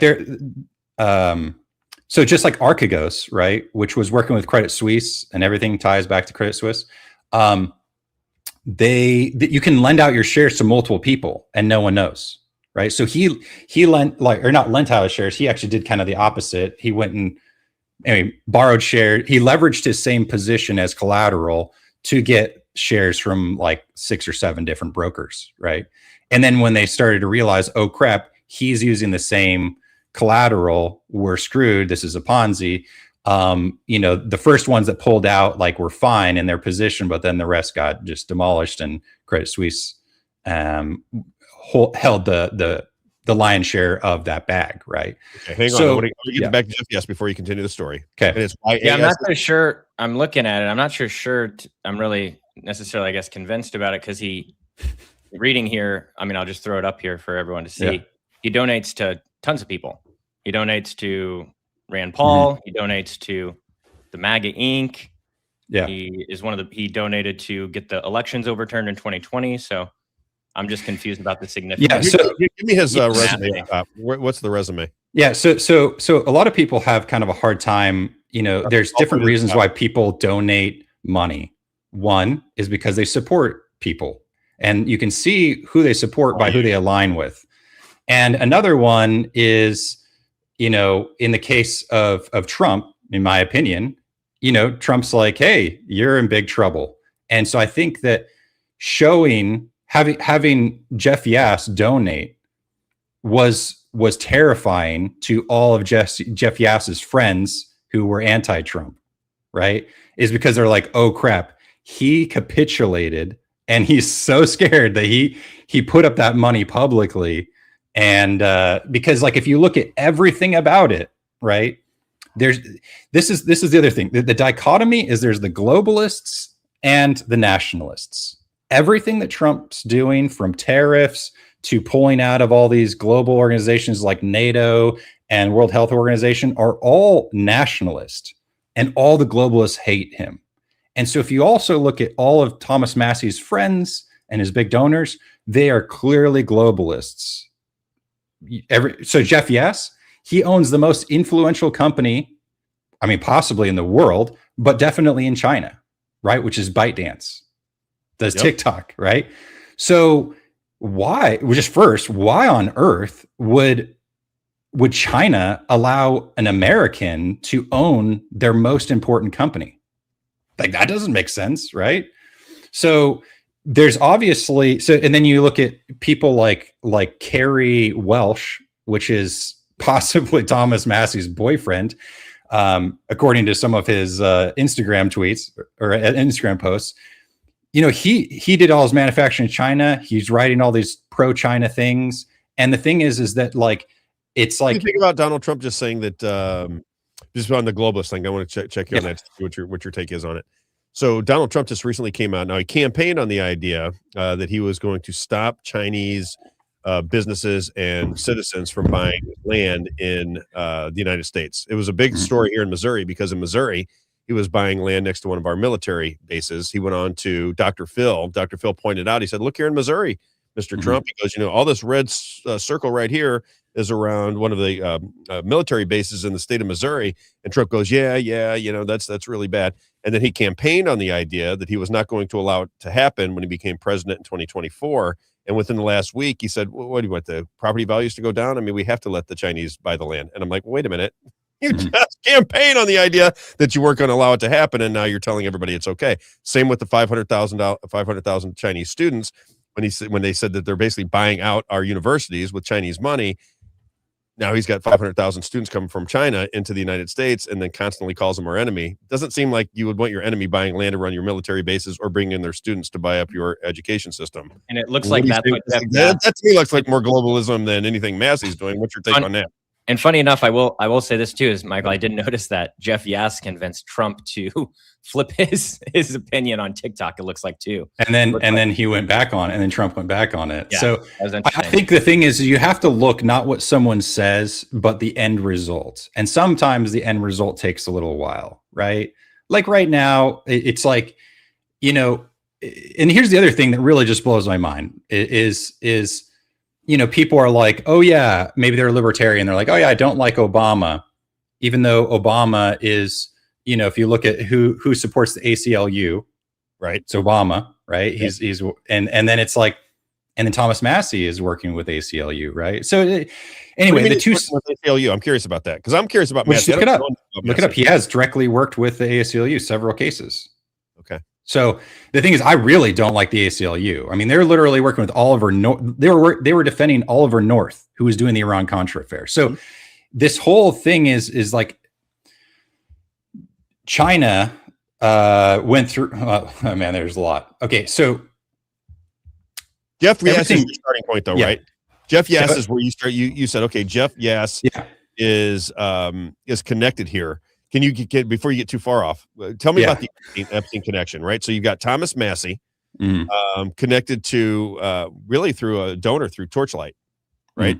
Where does Jeffrey Epstein come into this place? You said something about Jeffrey Epstein held a big portion of Torchlight shares as well. So that actually showed up in the Epstein files. How big was Torchlight at the time? I know they were on the NASDAQ. That's the thing. They were small. So why was he holding a big position? It's such a weird stock to hold a big position in. Like it shouldn't even showed up on his radar at all. So that was like kind of a weird revelation, is that Torchlight, because a lot of people in MMTLP thought I was crazy, but like I got a cease and desist letter from Doug Sifu at Virtue Financial by a Paul Weiss lawyer, right? And I was like, oh, that's kind of interesting. And then it turns out, so I'm like, hey, this is all connected. Paul Weiss is partnered with the ACLU. And then it turns out Paul Weiss was literally the lawyer for Jeffrey Epstein, right? So like, and not just like their lawyer, not just his lawyer, but actually giving him advice about how to traffic girls across the border, across state border. And who was doing this? Paul Weiss? Yeah. So he worked with several different lawyers at Paul Weiss. And so anyway, it just kind of, you start to see who all is part of the same club and what exactly they're doing. Paul Weiss was the first law firm, U.S. law firm, to go into China, right? Who did Jeffrey Epstein work for? He worked for Henry Kissinger, right? And Henry Kissinger was the only person China would talk to. That's right. I want to interrupt you here, Michael, because I got a question, because I'm not well versed in the MMTLP situation. I was introduced through Rob to MMTLP, so I'm still learning, every single day. I feel like I'm learning something about how the situation is going on. I see that he owns it in 2014. When was all this when was it happening? That's what I don't know. When was all this stuff? What did he own this before, during? What was the timing of all this? I guess. So it doesn't show in the files when he sold. Plus, he's not. I mean, he got arrested in 2019, and so the same people at his liquid funding, which is another thing that's super weird, right? So in my investigation, I found that all those. So I was looking. I was just looking for data, and I ended up finding that Bed Bath & Beyond IPO'd in Austria like 3 months before bankruptcy. And the day, literally, you can see on the chart, the day that it IPO'd in Austria, the fails to deliver, which means they sold stocks they don't have, can't even locate a borrow for, they went through the roof. We're talking hundreds of millions of fails to deliver per day for Bed Bath & Beyond, right? So that's Jeffrey Epstein's Cayman Islands hedge fund called Liquid Funding. Like several of the main people there were Austrian bankers. It's like, that's super weird, right? So anyway, whoever was in charge of Epstein's stocks and all that stuff, I'm sure that they kept doing it. And the thing is that they've been using they need stocks that they can, because they kept getting in trouble. The banks got in trouble for laundering money for Iran. So and the penalties kept escalating, right, to billions of dollars. BNP Paribas ended up getting hit for a $9 billion fine for laundering money for Iran, for the IRGC. And so they were stripping bank transfers of their personal data to obscure it, but that is kind of obvious. Multiple people can see it. So they end up switching in 2014 to shorted stocks. So they wanted stocks that they could short infinitely. So because shorted shares aren't traceable, or they weren't traceable. And so ever since 2014, that became the main currency of the global black market, was this. And so what a coincidence. At that time, when shorted stocks becomes the main way for the black market to move money around, both SIG with Jeff Yass and Jeffrey Epstein both buy this really obscure energy company and go all in on it, and nothing happens of it. And then Jeffrey Epstein's closest contact, which was Obama's chief White House counsel, Kathy Rumler. Yeah, she's the fixer. She was the one who made it list. MMTLP wasn't supposed to trade. Kathy Rumler made it list, and then she halted it. Now, how do you know that? She's on the board of governors. There's only so many people it could be. So if Jeffrey Epstein's holding it, I mean, I'm sure they were all in on it, but she either A, turned a blind eye to it, or B, was in on it. So, I guess you can pick, but either way, it's very sus. I would assume that Kathy Rumler had contact with all of those people, because Kathy Rumler is a major player in the Obama administration. She's a major player just in general. I think Obama and that whole the people surrounding him were tied to Epstein. People surrounding the government just in general, all the way back to Bill Clinton, were tied up with Epstein. So it doesn't surprise me what you're saying. I'm just trying to figure out, because the main thing I'm trying to figure out is the connection to Massie, and that's primarily through you, is through Yes. That's where you see the major connection is through Yes. And explain that one more time, because I want to do a little bit more research.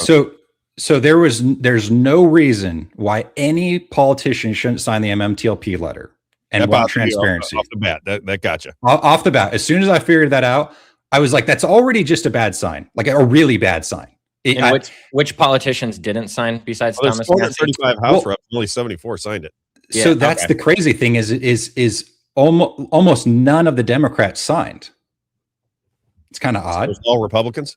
Yeah, you think they like pushing against the institutions, right? That's their claim. That's the platitude they say is, oh, we're anti-establishment. Like, really? Well, why don't we get some transparency and find out? Nope. So Thomas Massie somehow is voting with the Democrats on the MMTLP situation, which is already really weird, even if it wasn't associated with the Democrats. You think he was aware of it, though? Because I mean, are we sure that he was aware of this? There is no way in hell he wasn't aware of it. Now, why do you say that? Dude, the MMTLP army, they are really persistent, right? I guarantee he has, ever since before even the letter was finished, I bet he had thousands of emails, thousands of phone calls, and just like, I guarantee people were trying to get on a schedule every day for literally years. So there's no way he doesn't know exactly what it is. Cynthia. Go ahead, Isaiah. Yeah, I was gonna say, I just don't know like the situation, and so I'm like, I don't know how the MMTLP Army works. They were contacting, even if it wasn't their representative, they were just contacting all the representatives. Yeah, they have email like forms where you put in your it's like automated. You say, oh, I'm from here, and then it will automatically put up who your representative is and already curate the letter and everything. Okay. Like, hey, I'd love to make an appointment, right? So, I mean, I could probably get a list of all the people. I mean, I could just like ask some people, hey, who all is in it? I bet it would be really easy. The only reason I ask is because I heard, and you tell me, I don't know this, but that there's not that many people in Kentucky that actually held MMTLP. So there was 2. Yeah, there's 2 people, and so that's why I was asking, is that so these MMTLP people, because there was no one that was really holding in Kentucky, the Army was writing to him, even though there was no really people that held it in Kentucky. They were just getting a hold of all the representatives and senators. So it's funny that you say it, right? So I actually, so one, I know there's more than 2, and I know that other people were helping other people from Kentucky, but I actually have friends from Bed Bath & Beyond in Kentucky, and they end up setting up a meeting with Victoria Sparks, 2 years ago, maybe. And they invited me to speak, right? So I ended up talking to her, one of her lawyer guys that does market stuff. And so the thing is, I know that those people that set up that meeting with me had tried to set up a meeting for Bed Bath & Beyond with Thomas Massie, and he didn't accept it. So you have a meeting with Thomas for Bed Bath & Beyond or for MMTLP. I mean, we're the same. And I don't know whether Susquehanna was the dedicated market maker for Bed Bath & Beyond. But I mean, they were all part of the same thing. And what makes that situation worse, right, is Thomas Massie's daughter-in-law works at Jane Street, which is the other main culprit for this Wall Street scam, which is this counterfeiting of shares.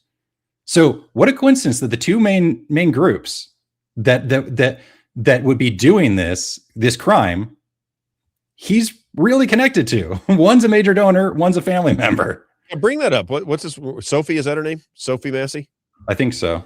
I think it's Sophie Massie. Look up Sophie Massie. It's right on our LinkedIn. So it gets even worse. Massie, and I think that Sophie Massie is married to Massie's son.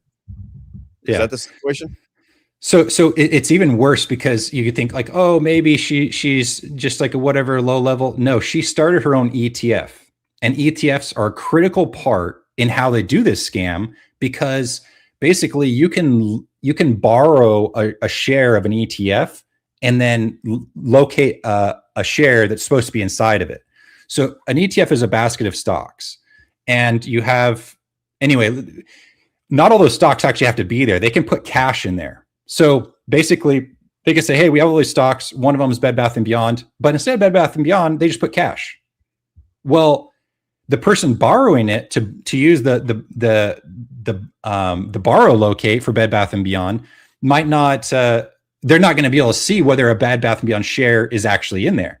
And so they can borrow it. Oh, what is she? That's what he's saying, Rob, is that she has her own ETF, correct? Yeah. Her own ETF. So she's the CEO of this ETF, and then she was working. She's a quantitative trader. Yeah. I mean, it's not, and ExxonMobil. Oh, what a coincidence. MIT. Oh, interesting, right? So, it's not hard to see who all the players are and how exactly they work. I mean, look at Doug Sifu. His daughter, works at all of the major. She works at BlackRock, all these different things, right? So that's how when they're doing a massive crime, they have to have the whole, from the beginning to the end, they have to capture the entire system, right? And so from the broker to the market maker to the banks to the regulators, they have to capture the whole system. And so then to see how it's captured, and it's like, oh, Gary Gensler, who is the SEC, he was the major I mean, he's connected to Epstein, and he left the loopholes open for. Jens was connected to Epstein too. Oh yeah, yeah, and MIT. At MIT, okay. Yeah, and you mean you connected because they both went to MIT, or because there was something bigger than that? Yeah, I mean, so I've done. That's the problem. I've done thousands and thousands of hours worth of research. Like, I mean, I could do a whole. Well, you do a little bit of what I used to do, right? And you may take it to a different level than I do, but I look for how people can be connected, and I always say, listen, when you see 2 or 3 or 4 connections in something, that's what Dr. Shiva, he used to come on my show, and he said, Rob, all these people are connected through the schools, the same clubs, the same think tanks, the same everything. He goes, and they swim together. He described it as though they don't have to have some kind of formal conspiracy because they all work in the same game. You know what your family wants. You know what your interests are. He goes, when you see birds fly and they all turn in the same direction at the same time, he goes, there was no message that went out. They just know what their interests are, and they protect their interest, both financially, politically, and the like. And that's all through connections. That's all through them, family members that go back, generations, schooling where they're connected through their schools and clubs and organizations. It sounds to me like you're doing kind of the same thing. I don't know if I'd make the same leap as you, because not because I'm dismissing your work. I just haven't looked into it enough. But there's definitely something there. I used to do shows on it all the time. It's fascinating how much these people are connected to one another. I just don't know your work well enough to know if these connections are, a big deal or not. It's hard for me to. I'll show how solid they are, because I'm not one to make. I mean, like I will say that there are these other dots that could be connected, but I try to stay pretty stuck to what's like very, very obvious. I'll just use one example, right? This is how I just kind of explains the whole story, right? So AMC, right? You have this hedge fund from China. Can't remember what they call it. Starts with a D. They own like 80% of the shares. This is back in whatever, before 2020.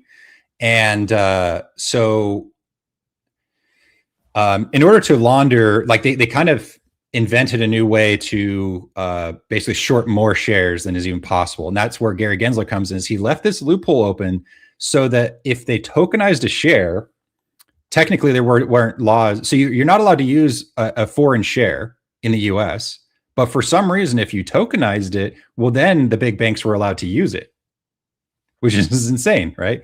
So anyway, they basically took these contract for different shares that exist outside of the country, tokenized them, and then ported them into the United States. And so the main company that did that is called we.trade and we.match or whatever.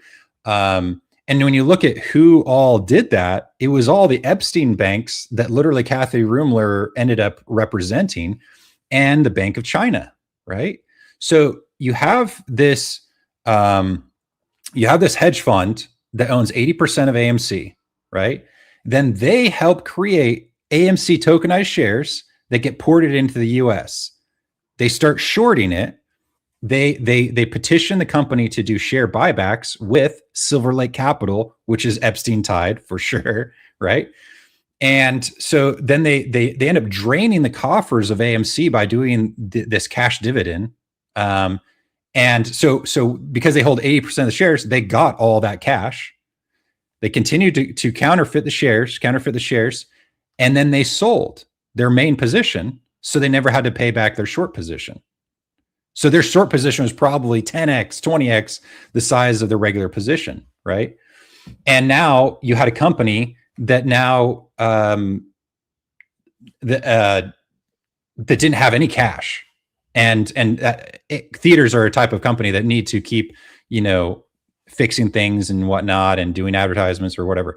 So you can see that it's like you have China, a hedge fund in China, the Bank of China, and the Swiss banks, the ones that Epstein are connected to, colluded to make these tokenized AMC shares and Bed Bath & Beyond shares. This was all in 2017. This was before they were meme stocks.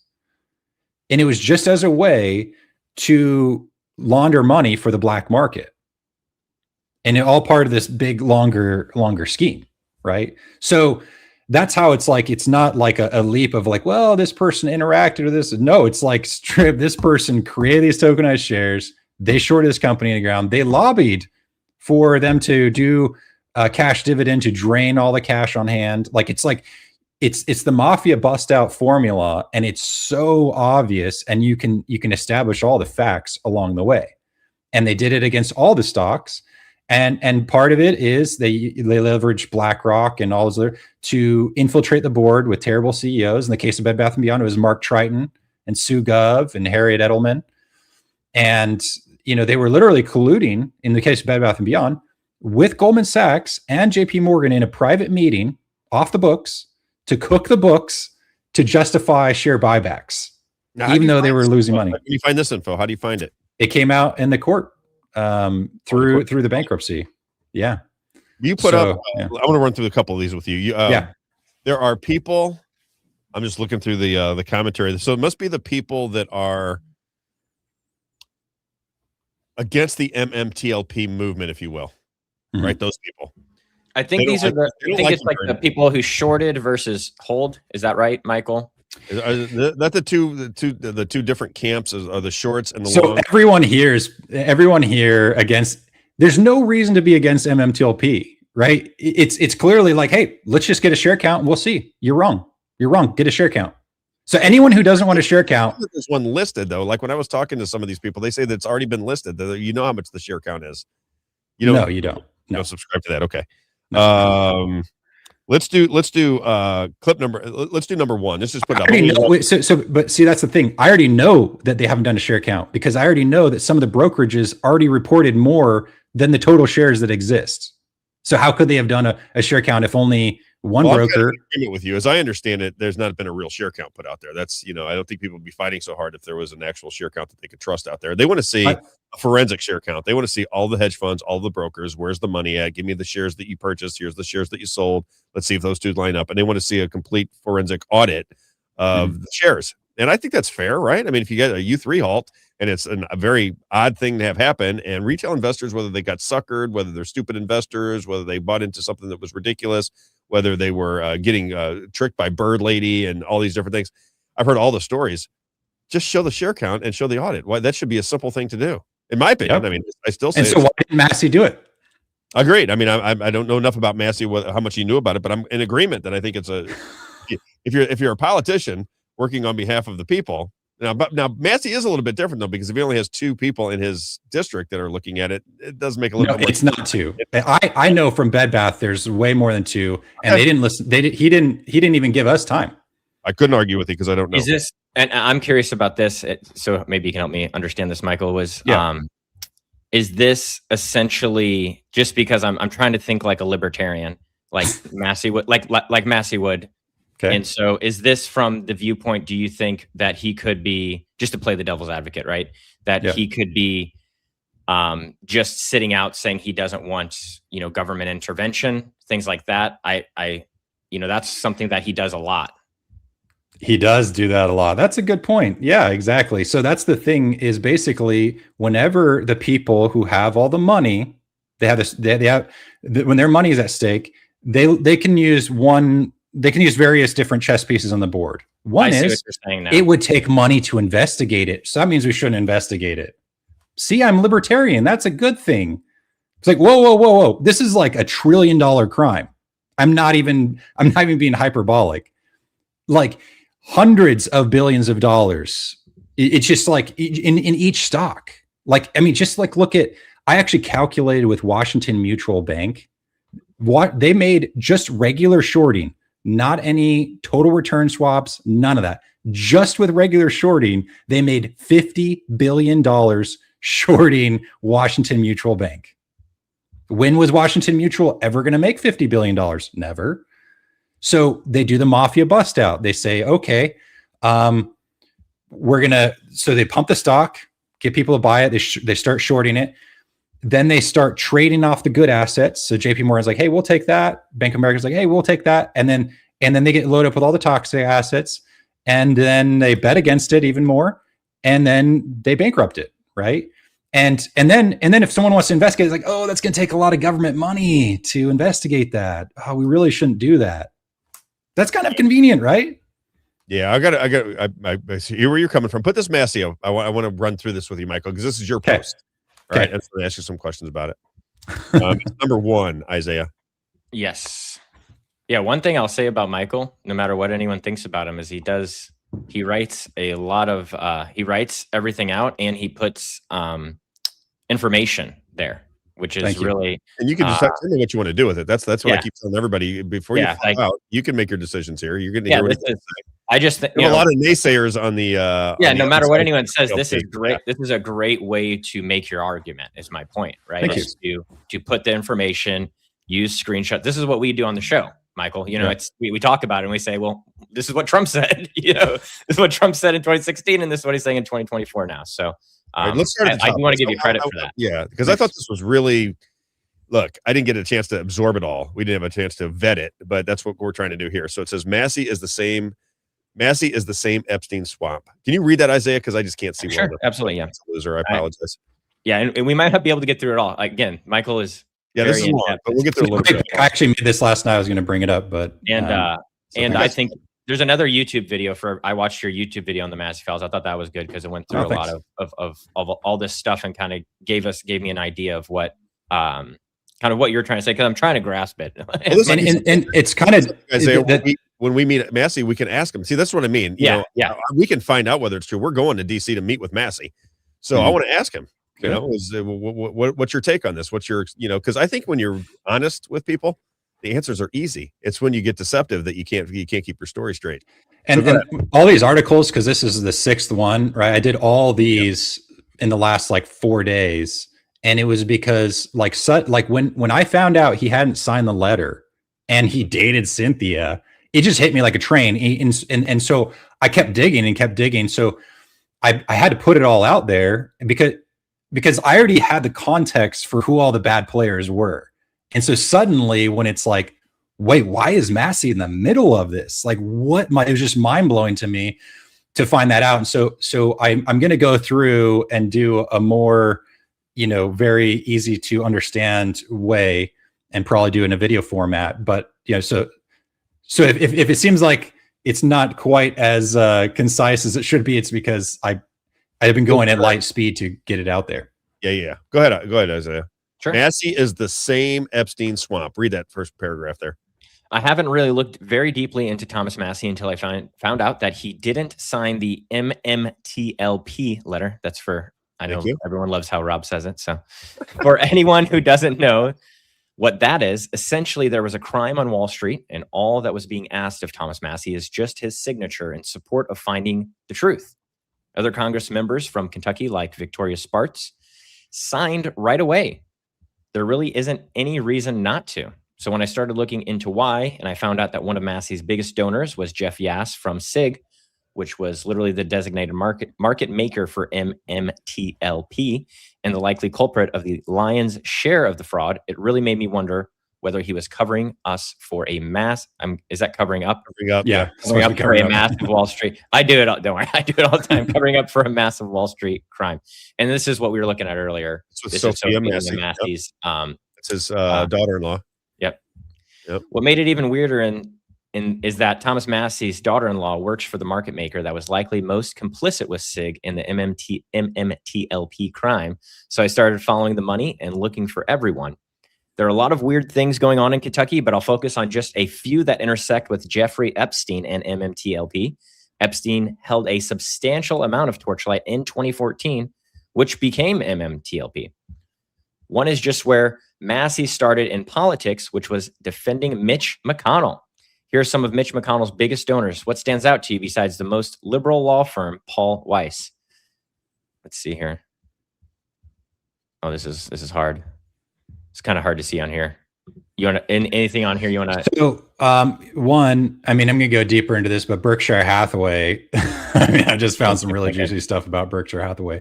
There. But so you have KKR, which is basically, so Bear Stearns.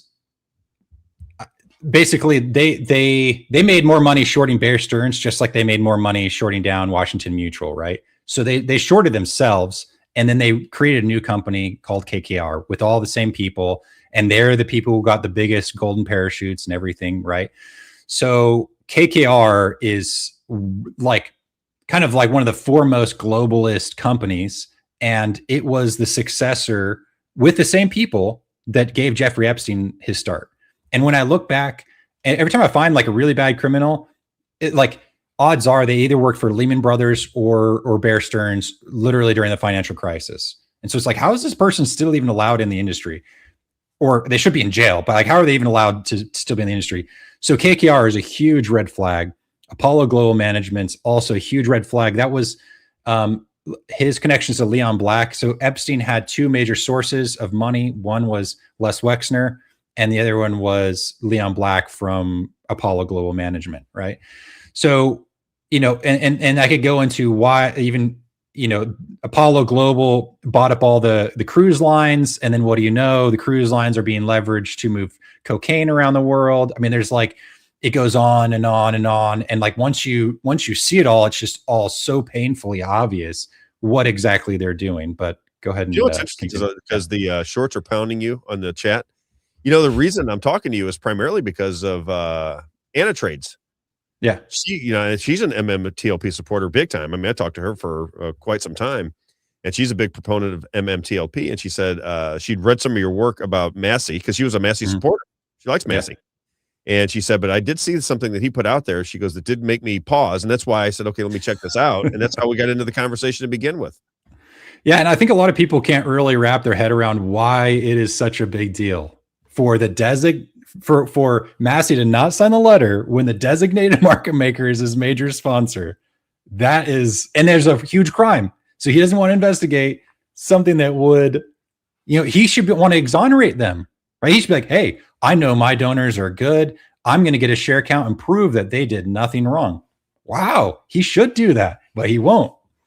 And you assume at this point, he would be making some hay about it because he was dating somebody who was behind MMTLP advocacy from the get-go, which was the Cynthia West. Yeah. You know her? I mean, I've interacted with her on Spaces a few times, and you know, I invited a bunch of people to come on, MMTLP people to come on a podcast about GameStop and Bed Bath, and she came one time. So do either of these communities have communication with you, to like the MMTLP, the people that organize all the space calls and stuff? Do they communicate with you? Or, you know, somebody on here said even the MMTL people think this guy is loony. I get that a lot too, so I'm not making anything of. Don't get your feelings hurt. I'm just telling you what. No, I at this point I only interact with a handful of people that I trust, because like over the last 3 years, it's been kind of obvious like what everyone's intentions are, and so I know quite a few people in each community that are super solid, and I interact with them. So you know, I don't typically go in Spaces. Just I don't know. I've been busy just doing the research, trying to find all the smoking guns. But yeah, I was just in an MMTLP space yesterday, and lots of people, you know, DM me and like, hey, thanks for coming. That was amazing and whatnot. So yeah. And the other side attacks you? Yeah. So it's mainly, oh man, it's so weird. What's his name? Drew. Motive. That's why. Drew Diligence. Yeah. He's been trying to reach out to me. I got to get ever since the beginning, man. He was like, I'm like, bro, just block me, please. You obviously can't handle me being on the internet at the same time as you. Like, please just block me so you don't have to suffer through seeing my posts. It was just so frustrating to him. And it all started because Bill Pulte had a shareholder advocacy meeting in Florida. And I was the one he's like, hey, I want this to be community driven. You guys invite whoever you want. And so I was like, well, I want to invite MMTLP. I was like, I want Curtis to speak. I wanted Junk Savvy to speak too. And she said, no. I think it's just she didn't want to be in person or whatever. But yeah, so I was like, my top pick for who's going to speak at this meeting is going to be Curtis, right, from MMTLP. So right. I was talking to Busy, and I was like, hey, Busy, you want to invite whoever, you know, that'd be cool, because I trust Busy. And so we had a whole group from MMTLP come, and I didn't invite Drew just because I know there's nothing really he's done that I've thought was good, and some things I thought were questionable. And it's not like I follow the MMTLP super closely. Just like whenever I'm in a space. Yeah, I was watching some of your work, and I could tell that it's a piece of what you do, but it's you know, it's not the focus of what you're up to. Yeah, I mean, it caught my attention recently just because of this, but I mean, I totally support them, because I know for a fact that when they uncover this, if they get a share count, it's all the same players that are going to have all the counterfeit Bed Bath & Beyond shares, right? So MMTLP was U3 halted, but our stock was canceled. So we still BBY or whatever, Bed Bath Yeah. Beyond, is that what because they always make fun of you because you're Bed Bath Beyond. So you kind of went through the same thing. That's why you recognize what was going on with them. Yeah, it's just a slightly different flavor. I mean, it's more blatant, the fact that there was like a halt, which means like, you know, it was a lot easier for them for all the people doing the crime to spend a lot of money to get all the media companies to say, oh, this is a terrible company, that's why it's bankrupt. And it's like, no, like you guys were attacking it ever since 2017 in order to short it into the ground and make lots of money shorting into the ground. But with MMTLP, they still actually spent a lot of money. I can't remember who it was, whether it was Bloomberg or whoever, spent a lot of money to do a whole video, you know, to try to make MMTLP people look bad. They spent like $1 million or something.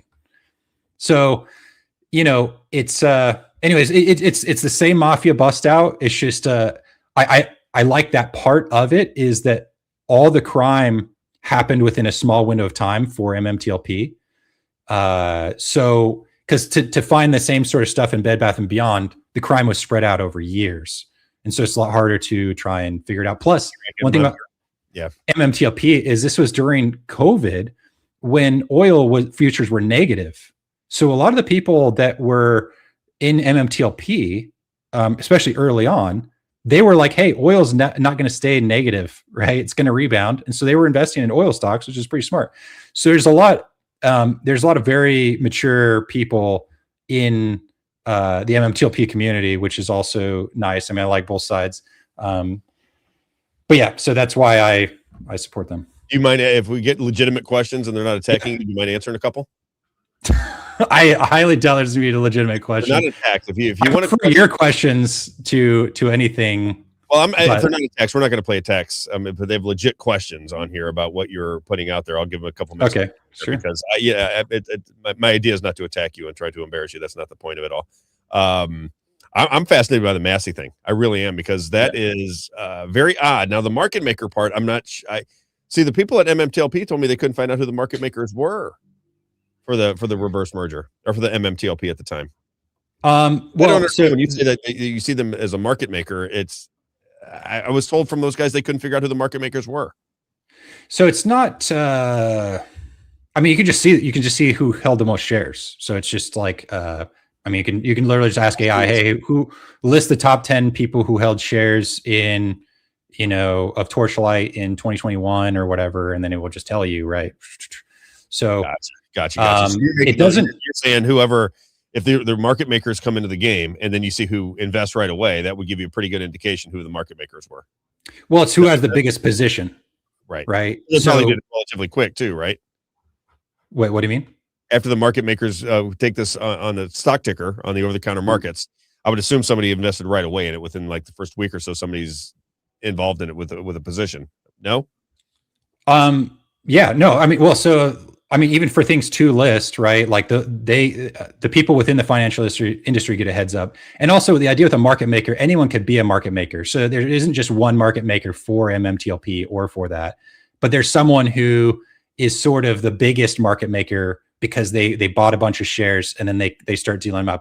But all the like even the hedge funds can act as market makers, right? It's not an exclusive thing. It's whoever has, you know, I guess the real thing is who is exploiting the market maker exemption, which means that you don't actually have to locate a share in order to sell it. And you don't have to, and you have a 35-day window to try to find a locate for that share. And what you can see is that they're all working together. Right. You can actually literally, I have a post, I'll have to find it. It might be in one of my articles, but you can literally see that bag of stocks shift around where their assets under management, you look like Virtu Financial assets under management, and it'd be like this. And then there'll be a spike for one day. It's like, okay, why would they own 20 times as many stocks just for one day per month? And then you can literally actually piece it together and watch that one huge mass of stocks shift around from all these different players. It's the most bizarre thing. You're like, okay, what is that? Why would you suddenly have 20 times as many stocks? And why does everyone do that? How'd you get into this, by the way? Were you somebody that played the stocks a lot? Or are you somebody that are you? No. What is your normal life? Are you a researcher of sorts? Is this something you just a hobby of yours? So I actually graduated medical school, and when I started investing, I was trying to get into residency, and it just was, I had to retake one of my boards exams twice because I put something extra. It was the hands-on exam, and then they just canceled that part of the boards exam, and so now I couldn't even. So my wife went through that. I'm back, guys. My wife went through that same thing, Michael. Oh, really? A doctor of chiropractic. So it's like, oh well, they're not scheduling this board exam in this time, so you got to wait 6 more months or something to take this one at this time. They actually canceled it though. Like during COVID, they got rid of it. So right before I took the test, they like upped the bar or whatever, because basically it was just a language proficiency test, but it was really just a cash grab. So they were like forcing everyone to do it because it was a cash grab. So then they're like, oh, we should actually make it legitimate. So they raised the bar. I failed. I retook it. I failed all because I put not just pertinent positives, but I put justifications as well. And apparently they didn't want that. And I didn't know the second time I took it. And so then the third time I took it, I just left that off and I passed. And I was like, oh my gosh, this is so retarded. And then in COVID, they just got rid of that. So all the residency programs just can't even imagine someone failing this test. And then I have failed it twice. And so it just black marked me. I just couldn't get into residency. And so then you spent all that money on a life in medicine, and you're not going to be able to do it? Yeah. I mean, I'm writing, I have a book almost done about the physiology of stress, which is going to be amazing. But I mean, it's done. It's just I have to edit it. Self-published? I don't know. We'll see. I mean, it's I just started re-editing it. Edited several times now, but so that's going to be my way into medicine, which I think is going to help more people anyway. But yeah, so I was in residency, then I ended up teaching school. I did took over a vending machine business at the same time. So I've been doing a lot of stuff, and then it just kind of got caught up in this, and so just kept going deeper and deeper and deeper. I know how that works. Where are you located? What part of the country? You don't have to give me the state, but you. West Coast. You're on the West Coast. Okay. All right, my man. I'm going to put your stuff up. So where do people find you? Because I want them to look into it. Because you posted two things I thought were very interesting. We had you had the Massie globalist one, and then you had the Massie as a part of the swamp, which we started to play. If people want to look into it, if people are, because you got a lot of people that are in this community, they're on the chats right now. But if you have people outside of this that go, that's very interesting, and they want to look more, how do they find you? Yeah, mainly just that. I mean, I have my YouTube channel, which is. You had a nice audience on YouTube. They had 20-something thousand followers on YouTube, is what? 2,000. 2,000. Okay. Yeah. 27,000 on X or something, right? Yeah. Yeah, you got a big. Yeah. So that's what it was. Yeah. So mainly X, but I mean, my YouTube. Let's see. I could. I got it right here. Oh. Okay. Cool. Yeah. So. Yeah, I mean, I mainly post on X, but I'm going to be doing a whole series. It's actually going to be like the Candace and Massie files, because I didn't realize Candace Owens did a whole documentary with Thomas Massie. And so it's like all of a sudden I'm seeing all these people coming out, and it's like, I guess here's one of the weirdest things to me about like the Thomas Massie stuff, right? Is we're stuck in a global trade world until we get manufacturing and everything. Like Trump wants us to have independence, and the best way to do that is tariffs and all that kind of stuff, right? But like we're still in a global world, right? And it's like I don't understand why people would want Obama, who is paying to have these terrorist networks set up, which is very obvious. All the proxies. So Iran is a proxy for China. And then Iran has terror proxies all over the Middle East and Africa. And so it's like, that affects us. That's not like, and so it's like the weirdest thing to see all these influencers come out and be like, praise the Ayatollah. It's like, wait, what? On what planet would we choose the Ayatollah? What influencers are praising the Ayatollah? All of them are like, how dare you take down the Ayatollah and his regime? And it's like, is that praising him, or are they just saying they're against the war? Well, some were actually just straight up, like so a lot of them were straight up praising him. It was just like, I'll have to pull up all the tweets, But there was like a lot of the big ones that were just straight up like he was a great leader in his honor. And it's like, no, he literally was doing the global terrorist network is through there. And I didn't really think about like the nuclear thing, but then we saw this, like when push comes to shove, it's like, hey, look, we can be cool. Just give up all your nuclear material. And they're like, no. In fact, we're going to put it together. We're going to nuke you. That's what they've been saying recently. So it's like, well, now they are. Now they are. When you started bombing them, that changed their opinion a little bit, because this was my argument that I had with the Trump administration for going in is we pay $891 billion a year for intel. That's what that's our budget is 891. That's a lot of money, right? 891 billion. If the agencies that are supposed to inform you as to whether foreign nations are building nuclear weapons tell you that they are not building nuclear weapons, and then you go to war with them to keep them from having nuclear weapons 6 months after you said you obliterated their nuclear weapons program, then it leads me to believe that you're probably in there for reasons other than nuclear dismantling. That's not your mission, is to stop nuclear weapons. I would imagine it has something to do with energy, would be my guess. But they still said, we're going to assemble these and we're going to nuke you. They are now. Recently. Yeah, they are now for sure. And I so, was saying, but look at that. You said they're not like we blew up the material and now there isn't. So it's like, no, there is. And they're saying we have it and we're going to blow you up.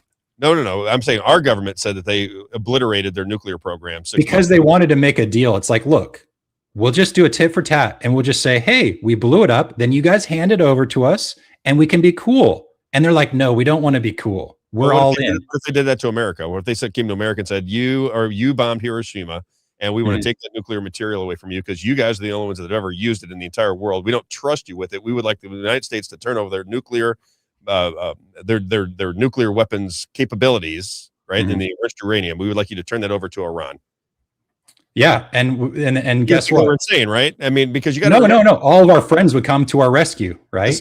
How many friends does Iran have? Zero. Well, the argument, right? Because we bought off all their friends, right? The United States buys them up because we print the dollar, and this is the argument I make, because I'm curious your opinion on this. Not a fight; it's just a difference of agreement.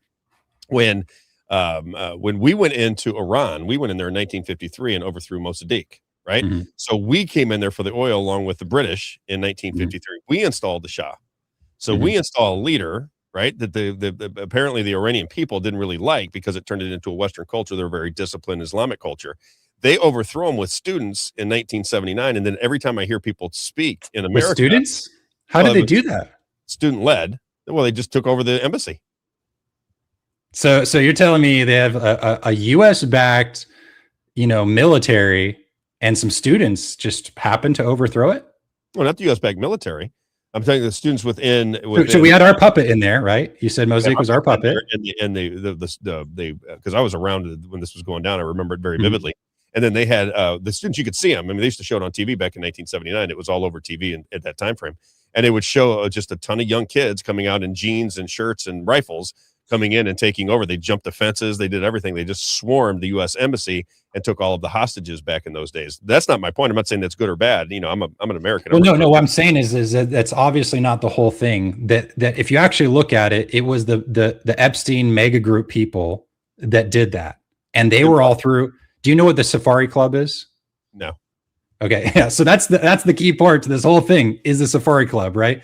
So basically, when you say this is Epstein, I'm skipping time frames, I think. Yeah. Well, it's this Epstein group, the same group that Epstein came out of, that he was, a part of.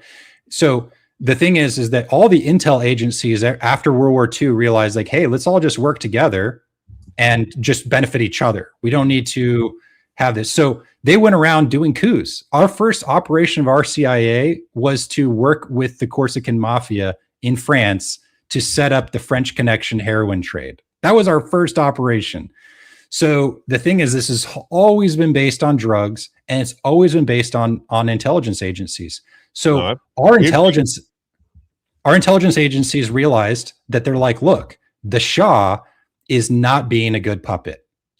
Because he has to do everything transparently. He has to do it on the global market.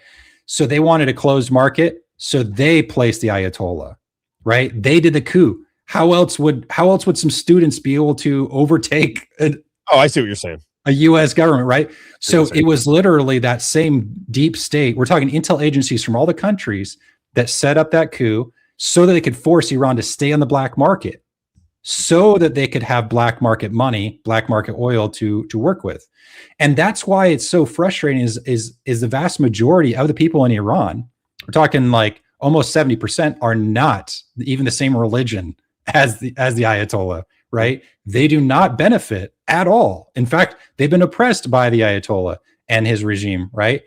And it's all because the deep state wants to, keep those assets on the black market, because then they don't have to even share them with the people. The IRGC doesn't have to share them with the people. And that's like the whole problem is like, and why this is completely different than Afghanistan. Afghanistan's a bunch of random tribes and whatnot. But in Iran, like when we've been trying to do a nicer way and try and convince people to be cool. But eventually we're just going to go in and just take out all the leadership of the IRGC. And, there's already a huge amount of people that will just step up. It'd be just like Venezuela, right? Everyone's like, oh, Venezuela's gonna be a quagmire. Wow, 4 hours? And the majority of the people already didn't like Maduro, so they just stepped up and things are normal, right? So you think things will normalize in Iran in the next 10 years? We'll have a new leadership in there, and it'll be American friendly, and we'll have relationships with Iran. Like I'll go visit Iran in the next 10 years, kind of like Japan or something of that nature. Probably next 6 months, in my opinion. Okay. I know a lot of Iranian people. Like go to literally any gym and just go in the sauna. Most white people don't do it. It's full of Iranians, Iranians and Russians and Ukrainians. I'm gonna have a couple that left Iran on the show here before too terribly long. Father and son, who are very good friends of mine, and they're great people, wonderful people. Yeah. So it's like, but they all came here. So all a lot of the smartest ones are like, I'm out of there, right? So you talk to them. That's the other thing is Iran. You can come in and out of Iran. I have some business partners that did business in Iran, and I said, so you can go back to Iran? They go, yeah, we go back and forth to Iran all the time. I said, you can just go in and out of America to Iran? And they said, yeah. Like, I didn't realize that. I always thought it was kind of a close society like North Korea. They fly in and out. It is and it isn't sometimes. I mean, I know I've talked to quite a few Iranian people, and it's like they've, some of them, anyway, they get trapped there and whatnot, or arrested or different weird stuff, But I mean, the thing is that Iran has a very long culture of being good at government, and there are a lot of people that really take that seriously. I mean, you talk to them in the sauna, and like they really have a very mature view of politics and whatnot. And so I really think that switch there is going to be amazing, right? And Trump doesn't want to occupy a place. Just the reason it's taking a while is just because like we have no incentive to actually speed things up, because it hurts the rest of the world more than it does us, and it shows how things really work. And there's lots of benefits to it. So, but eventually it's just like, boom, take out all the top IRGC people and like, hey, here's your country back.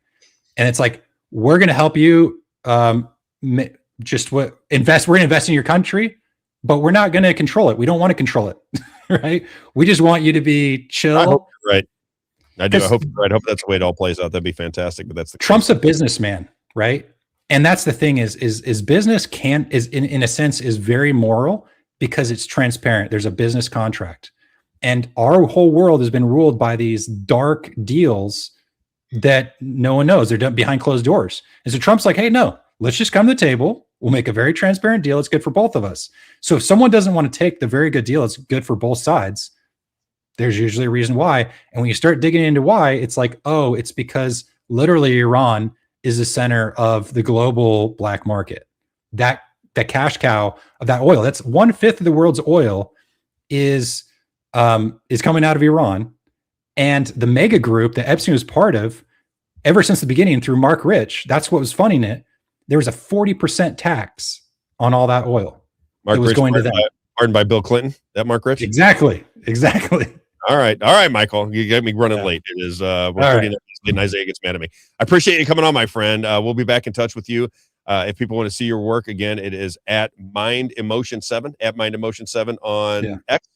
Yep, right on. That's me. All right, man. Enjoy your day. I appreciate the time. All right, sounds good. See ya. All right, Isaiah. What we didn't get to ask any questions because I can't see, and you were gone. Are there any questions? No, sorry, I just can't see. Nothing's going here, so they must have like done something because my electricity just shut off randomly. and then came right back on. I don't find him to be crazy. I disagree with him on the Trump situation, but you know, I was going to say this too because I didn't find him to be insane like these people were telling me he was going to be insane. Now, he reminded me of Rick Bavitz. That's what I was going to say. Yeah, because Rick Bavitz, a lot of the things he was saying is like we were trying to follow a lot of the stuff Rick Bavitz was talking to us about, but it was a lot of information, and then connecting the dots, I feel like was hard in some of the areas. And so that's how I feel about with some of the information, is that you have to make some leaps. And it's kind of like we talked about with voting machines, right? It's like it's speculation. It's speculation until we have the evidence, you know? And so I feel like there's some evidence and then there's some speculation. And so that's hard when there's evidence mixed with speculation. It is. It's hard to make. It feels like it's because if you're positioning evidence and then you're sprinkling speculation in there, it feels like it's being presented as evidence. If that correct, makes sense. That's exactly right. And I get accused of that every now and again. Yeah, I was saying I was just watching some of the people respond. You know, the people that don't like the MMT, they think it's the CEOs, and the CEOs conspired, and they're under. They are charged. They're charged, right? Yeah. And they see it through that lens. Let me see what Amy has to say here. She says, "You didn't find it to be." I know you lying, Rob. What was your take, Isaiah? I didn't find him to be crazy. No, not crazy. No, I think that it's like literally Rick Bavitz. You know what I mean? And to where it's just maybe there's just so much information, and like he said, he had just been doing so much in the last 4 days. Sometimes that can feel like a lot. So he, I don't. There is things that I think would be easy. I like having these people on because you know what I like about them, Isaiah? Sorry, I didn't mean to interrupt you. No. The reason I like them is because they're so passionate. You know, the people that don't like the MMTL people, they just constantly peck at them and make fun of them and bust their balls. I know, yeah. And I, and that's my nature a little bit. I try not to. I'm 56, so I do it less now than I did when I was young. But it's funny. Some of these people are really funny. They said, "I'm getting my geopolitical information from somebody that's hanging out with Iranians in a sauna." That's funny. That's pretty good stuff. That is funny, and like it's funny from both sides. You know, it's just funny to see the poking things. What was I going to say? The Jeff Yass, that being the pinnacle, that kind of it's not convincing to me, because it took me 5 seconds to find that Jeff Yass supports basically every single Republican candidate. Yeah, see, and a lot of people do that. And that's another thing that you. Yeah, that's why I'm like, when you dig in deep. Yeah, you'll see that certain people want political favors. So when they got enough money, they'll just give money to everybody. Yeah, and so that's not a convincing argument to me, that because Jeff Yass is his donor, that's not a convincing enough argument for me personally. Because passionately psychotic. These are so funny. Yeah, these people. Someone said this made my flight. Yeah, we did have some MMTLP people in here. Some people were saying that they appreciated Michael coming on. I know Doug. I find it interesting, Isaiah, for this reason, right? This is a guy he's trying to build massage parlors. Oh man. You can't tell me they're not funny. Yeah. But I find people like that interesting because he's trying to build a profile. I mean, he's got 27,000 followers on X? 27,000. That's another accusation that I didn't get to because my electricity, but I like to ask about the accusations people make from both sides. You know what I mean? But the two accusations they were saying, and Michael, please respond. Happy to hear your response to this. But they were saying that he has a lot of fake accounts, basically has 20 plus. I saw that kind of. Yeah, that was many people kept saying that. So it wasn't just one person. It was, I mean, you know, again, maybe it's everyone saying the same thing, but they said he had 20 fake accounts and that he doxed Doug Sifu's daughter. And that's why he got the letter from Doug. And so that's what everyone is saying here. So I don't know. That's what they're saying. That's why I wanted to ask him about it. But with my power and my internet messing up, it was hard for me to get back in. I was trying to join on my phone so I could jump in, but I am curious to see how he would respond to that, you know, about the accusations that he's making fake accounts and botting. And then the second accusation being that the letter was from Doug was about how he doxed his daughter.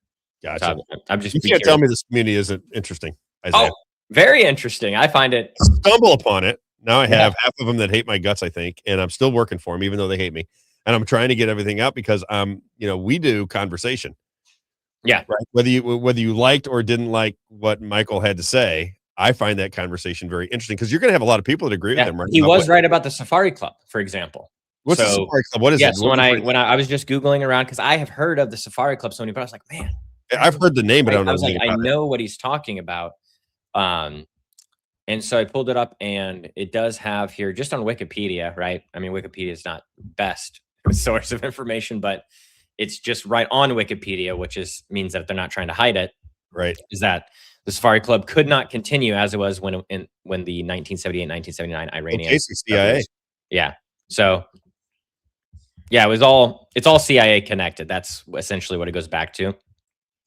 And so I think that was his, I think that was his Epstein connection. I forgot. I meant to clarify with that, and I didn't, because people he said the same group, because I asked him that too. Group. Yeah. Epstein's group.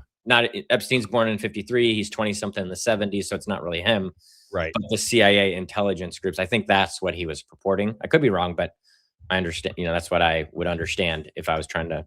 I don't think they're haters, Jay Brown. I think people are. They didn't like his presentation. They don't like what he has to say, and they're busting his chops about it. Which is, if I told him when we were on there, I said, if you're public like we are, I mean, you get hammered all the time. Yeah. I got the funny thing, Michael. I'll tell you, Rob was showing all those comments. That wasn't me. Yeah, that was me. That was not me. That was Rob. I didn't even realize it was negative. I think he saw the people's names and he knew that they. Yeah, it's not fans. So yeah, that's one of my favorite. He knows they know each other. You know what I mean? And so we just don't know. But yeah, it's not. That's why I said don't take it personally, Michael. It was Rob who's throwing these comments up. Rob was just reading. Jeffrey's really good at this. So Jeffrey, like when he says he conflated a lot of stuff, Jeffrey's really good at this. That's why I'm talking about the leaps. It's like. I can get there to a certain point with you, but I can't make that last leap. His argument would be that what you see is kind of maybe halfway there and you couldn't really tie the things together. I guarantee if I talk to him long enough, his argument would be, I've done this for so long. I see these connections. When you see them over and over and over again, you might see it as something that's not a big deal, but I have been immersing myself in this and I see these same people involved in everything. So when I see it, it just immediately I connect the dots. I get that to a degree. I really do, because I did the same thing as he's doing. I used to do that with the people tied to the schools. And I did a whole podcast about it. I mean, not just one show. I talked about it for 50 podcasts back in the podcast days before I went to radio, back into podcasting. And you could see how these people were tied together all through it. And then you would see them rise through the ranks. They would be a House rep. Then they'd be a senator, or then they would end up in an administration. Then they'd end up as a school president. Then you'd see them on the board of of these big think tanks. You would see the progression of all these different people in a circle, and then all of a sudden you take leaps. These sauna comments, I can't get over them. I'm so sorry. It's you'll probably have no idea about this, Rob, but there's a young liberal streamer named Dean Withers. And Dean Withers, he was debating with Nick Fuentes. Yeah, and Dean Withers said in this debate, he said, "I want to empathize with what it's like to be on the receiving end." And Nick Fuentes stopped. And he goes, "You want to empathize with what it feels like to be on the receiving end? That's what you just said." And they're talking about gay people. So it's just. I thought that was, this is how I feel about the sauna situation. It's just like a funny misspeaking. He's just kind of saying what he says, and then people can take it and make jokes about it. You know what we didn't do? You know what you didn't let me do? We got to advertise this before we leave. Got to cut these up because we got a bigger audience now than we had earlier, so it's probably just as good. Let's do Grace Halling. Let's start with Grace Halling. Let's do it. I'll pull it up. Then we'll finish up. I have, if people want to listen through, seems like I had one more thing I want to get out today. I got to run. Okay, then I have an alternate meeting. We'll do it tomorrow. GraceHalling.com. GraceHalling.com. Grace, are you doing Alderman stuff? Yeah, I'm going to meet. Well, that's got a whole thing going on with this Alderman. I'm trying. The other Alderman. My goal is to work harder than that. You're cutting my show early to get to the Alderman's meetings. I love it. All right. No, I made a meeting. I made this meeting. I said, hey, we're going to meet because we're going to talk about live streaming the meetings. Alderman Asher. We're gonna live stream these Asher meetings. as your backdrop back there. I like that. Alderman Asher. I got it right here. They made my plaque wrong, so they gave me the old plaque. I love it. I love it. All right. GraceHauling.com, GraceHauling.com. All things rubbish, all things trash. GraceHauling.com. If you're a commercial business, 2, 4, 6, and 8-yard dumpsters, business founded in 1998. Pride themselves on outstanding customer service. You'll see their trash cans. You'll see their dumpsters. You'll see everything with Grace Hauling on it because there he is, my man Gary and his lovely wife Karen. They are terrific people. Never a bad word ever said about them. They do terrific business. GraceHauling.com, GraceHauling.com. If you're a residential customer, trash pickup, recyclables, yard waste, bulk pickups, you name it, GraceHauling.com will take care of you. All things rubbish, all things trash, GraceHauling.com, GraceHauling.com. One more time for the people in back, GraceHauling.com. Who you like next? Let's do Jones Water. JonesWater.com. You told me to be positive. Was I positive? I thought it was kind of positive today. Oh, yeah. I thought it was positive. JonesWater.com, JonesWater.com, 636-899-1040. All of your water and air filtration needs, JonesWater.com. You'll be the filter or you'll buy the filter. Again, I just continue to tell people, if you have those little ailments that continue to bother you, odds are it is what's entering your body. Water, dirty, funky, heavy air in your home. You've got to get that cleaned up. Water filtration systems, air filtration systems, JonesWater.com, 636-899-1040, 636-899-1040. If you want to do business with my man Everett Jones on the Missouri side, St. Charles County, Lincoln, Franklin, Warren, St. Louis, and Jefferson. If you go to the east side, Madison, Monroe, Jersey, and St. Clair. JonesWater.com, JonesWater.com, 636-899-1040. Who's next? Valvoline. Valvoline. My wife, I think, was talking to Tony yesterday. Told me she was. She's the collector now, Isaiah. My wife is The collector. She's the bill collector. Valvoline Express Care. Valvoline Express Care right there on the screen for you. If you don't have that sticker in your window, we cannot be friends. 15 minutes from Beta on your way. Rob, there's only two things that people hate. One is a slow, lazy, time-consuming oil change. We do them quick and efficient, 15 minutes from Beta on your way. And the other thing people don't like is stress and pressure put on them when they come in to get an oil change. They don't necessarily need their transmission looked at. They just want an oil change. He says no appointments, no sales pressure, all Valvoline branded product. Valvoline Express Care. If you want to do business with my man Tony Clark, and I certainly hope that you do, he has locations in Warrenton, Missouri, Cape Girardeau, Missouri, St. Peter's Parkway, Mid Rivers Mall Drive, Troy, Illinois, and Lemay Ferry Road. If you're out in the area, if you're in St. Charles County, Warrenton, or Cape Girardeau, and you're like, which location this is, just go to Valvoline-Express Care. Check out the locations and help out my man, Tony Clark. Great, big, proud supporter of this show, Valvoline Express Care. And then we got Rack. Let's do Rack and then Moe's. Yeah, Rack's website is down. I'm not sure what's up, but their website's been down. Rack Custom Coatings. Again, very quick. If you have cars that you love, or you just want some curb appeal to your home, if you finish the flooring in your garage, I promise you, if you've ever seen it, it does change the appeal of your home. Great for resale value, great for people that have really, really nice cars. If you're somebody that has a nice car and hasn't finished your garage up, trust me when I tell you, you'll love it. And it's not crazy expensive either. So it's easy to do, makes your home look that much better. Locally owned and operated, Rack, R-A-K, customcoatings.com. Since 2001, my man Rich McQuay, as he likes to say, they install industrial strength, long-lasting coatings built to handle anything your home or business can throw at it. For industrial space and or your garage, both, they'll take care of you. From garages to commercial spaces, Rack Custom Coatings, R-A-K, Custom Coatings, delivers tough, beautiful finishes that last. Where quality meets workmanship, Rack, R-A-K, customcoatings.com, 636-398-5040, 636-398-5040. Remind me, Isaiah, to get him, if you don't mind, I'm going to get cards sent to you and all of our friends that are in the car businesses. Absolutely. Right. I have friends, and I think every car dealership in Missouri I have a friend of that works there. So we'll get cards put out for people that want to change their garage flooring. You can go from this to this. Oh yeah. Look at that. I did it. It definitely changes the way before. Yeah. Before, after. Bam. There before, after.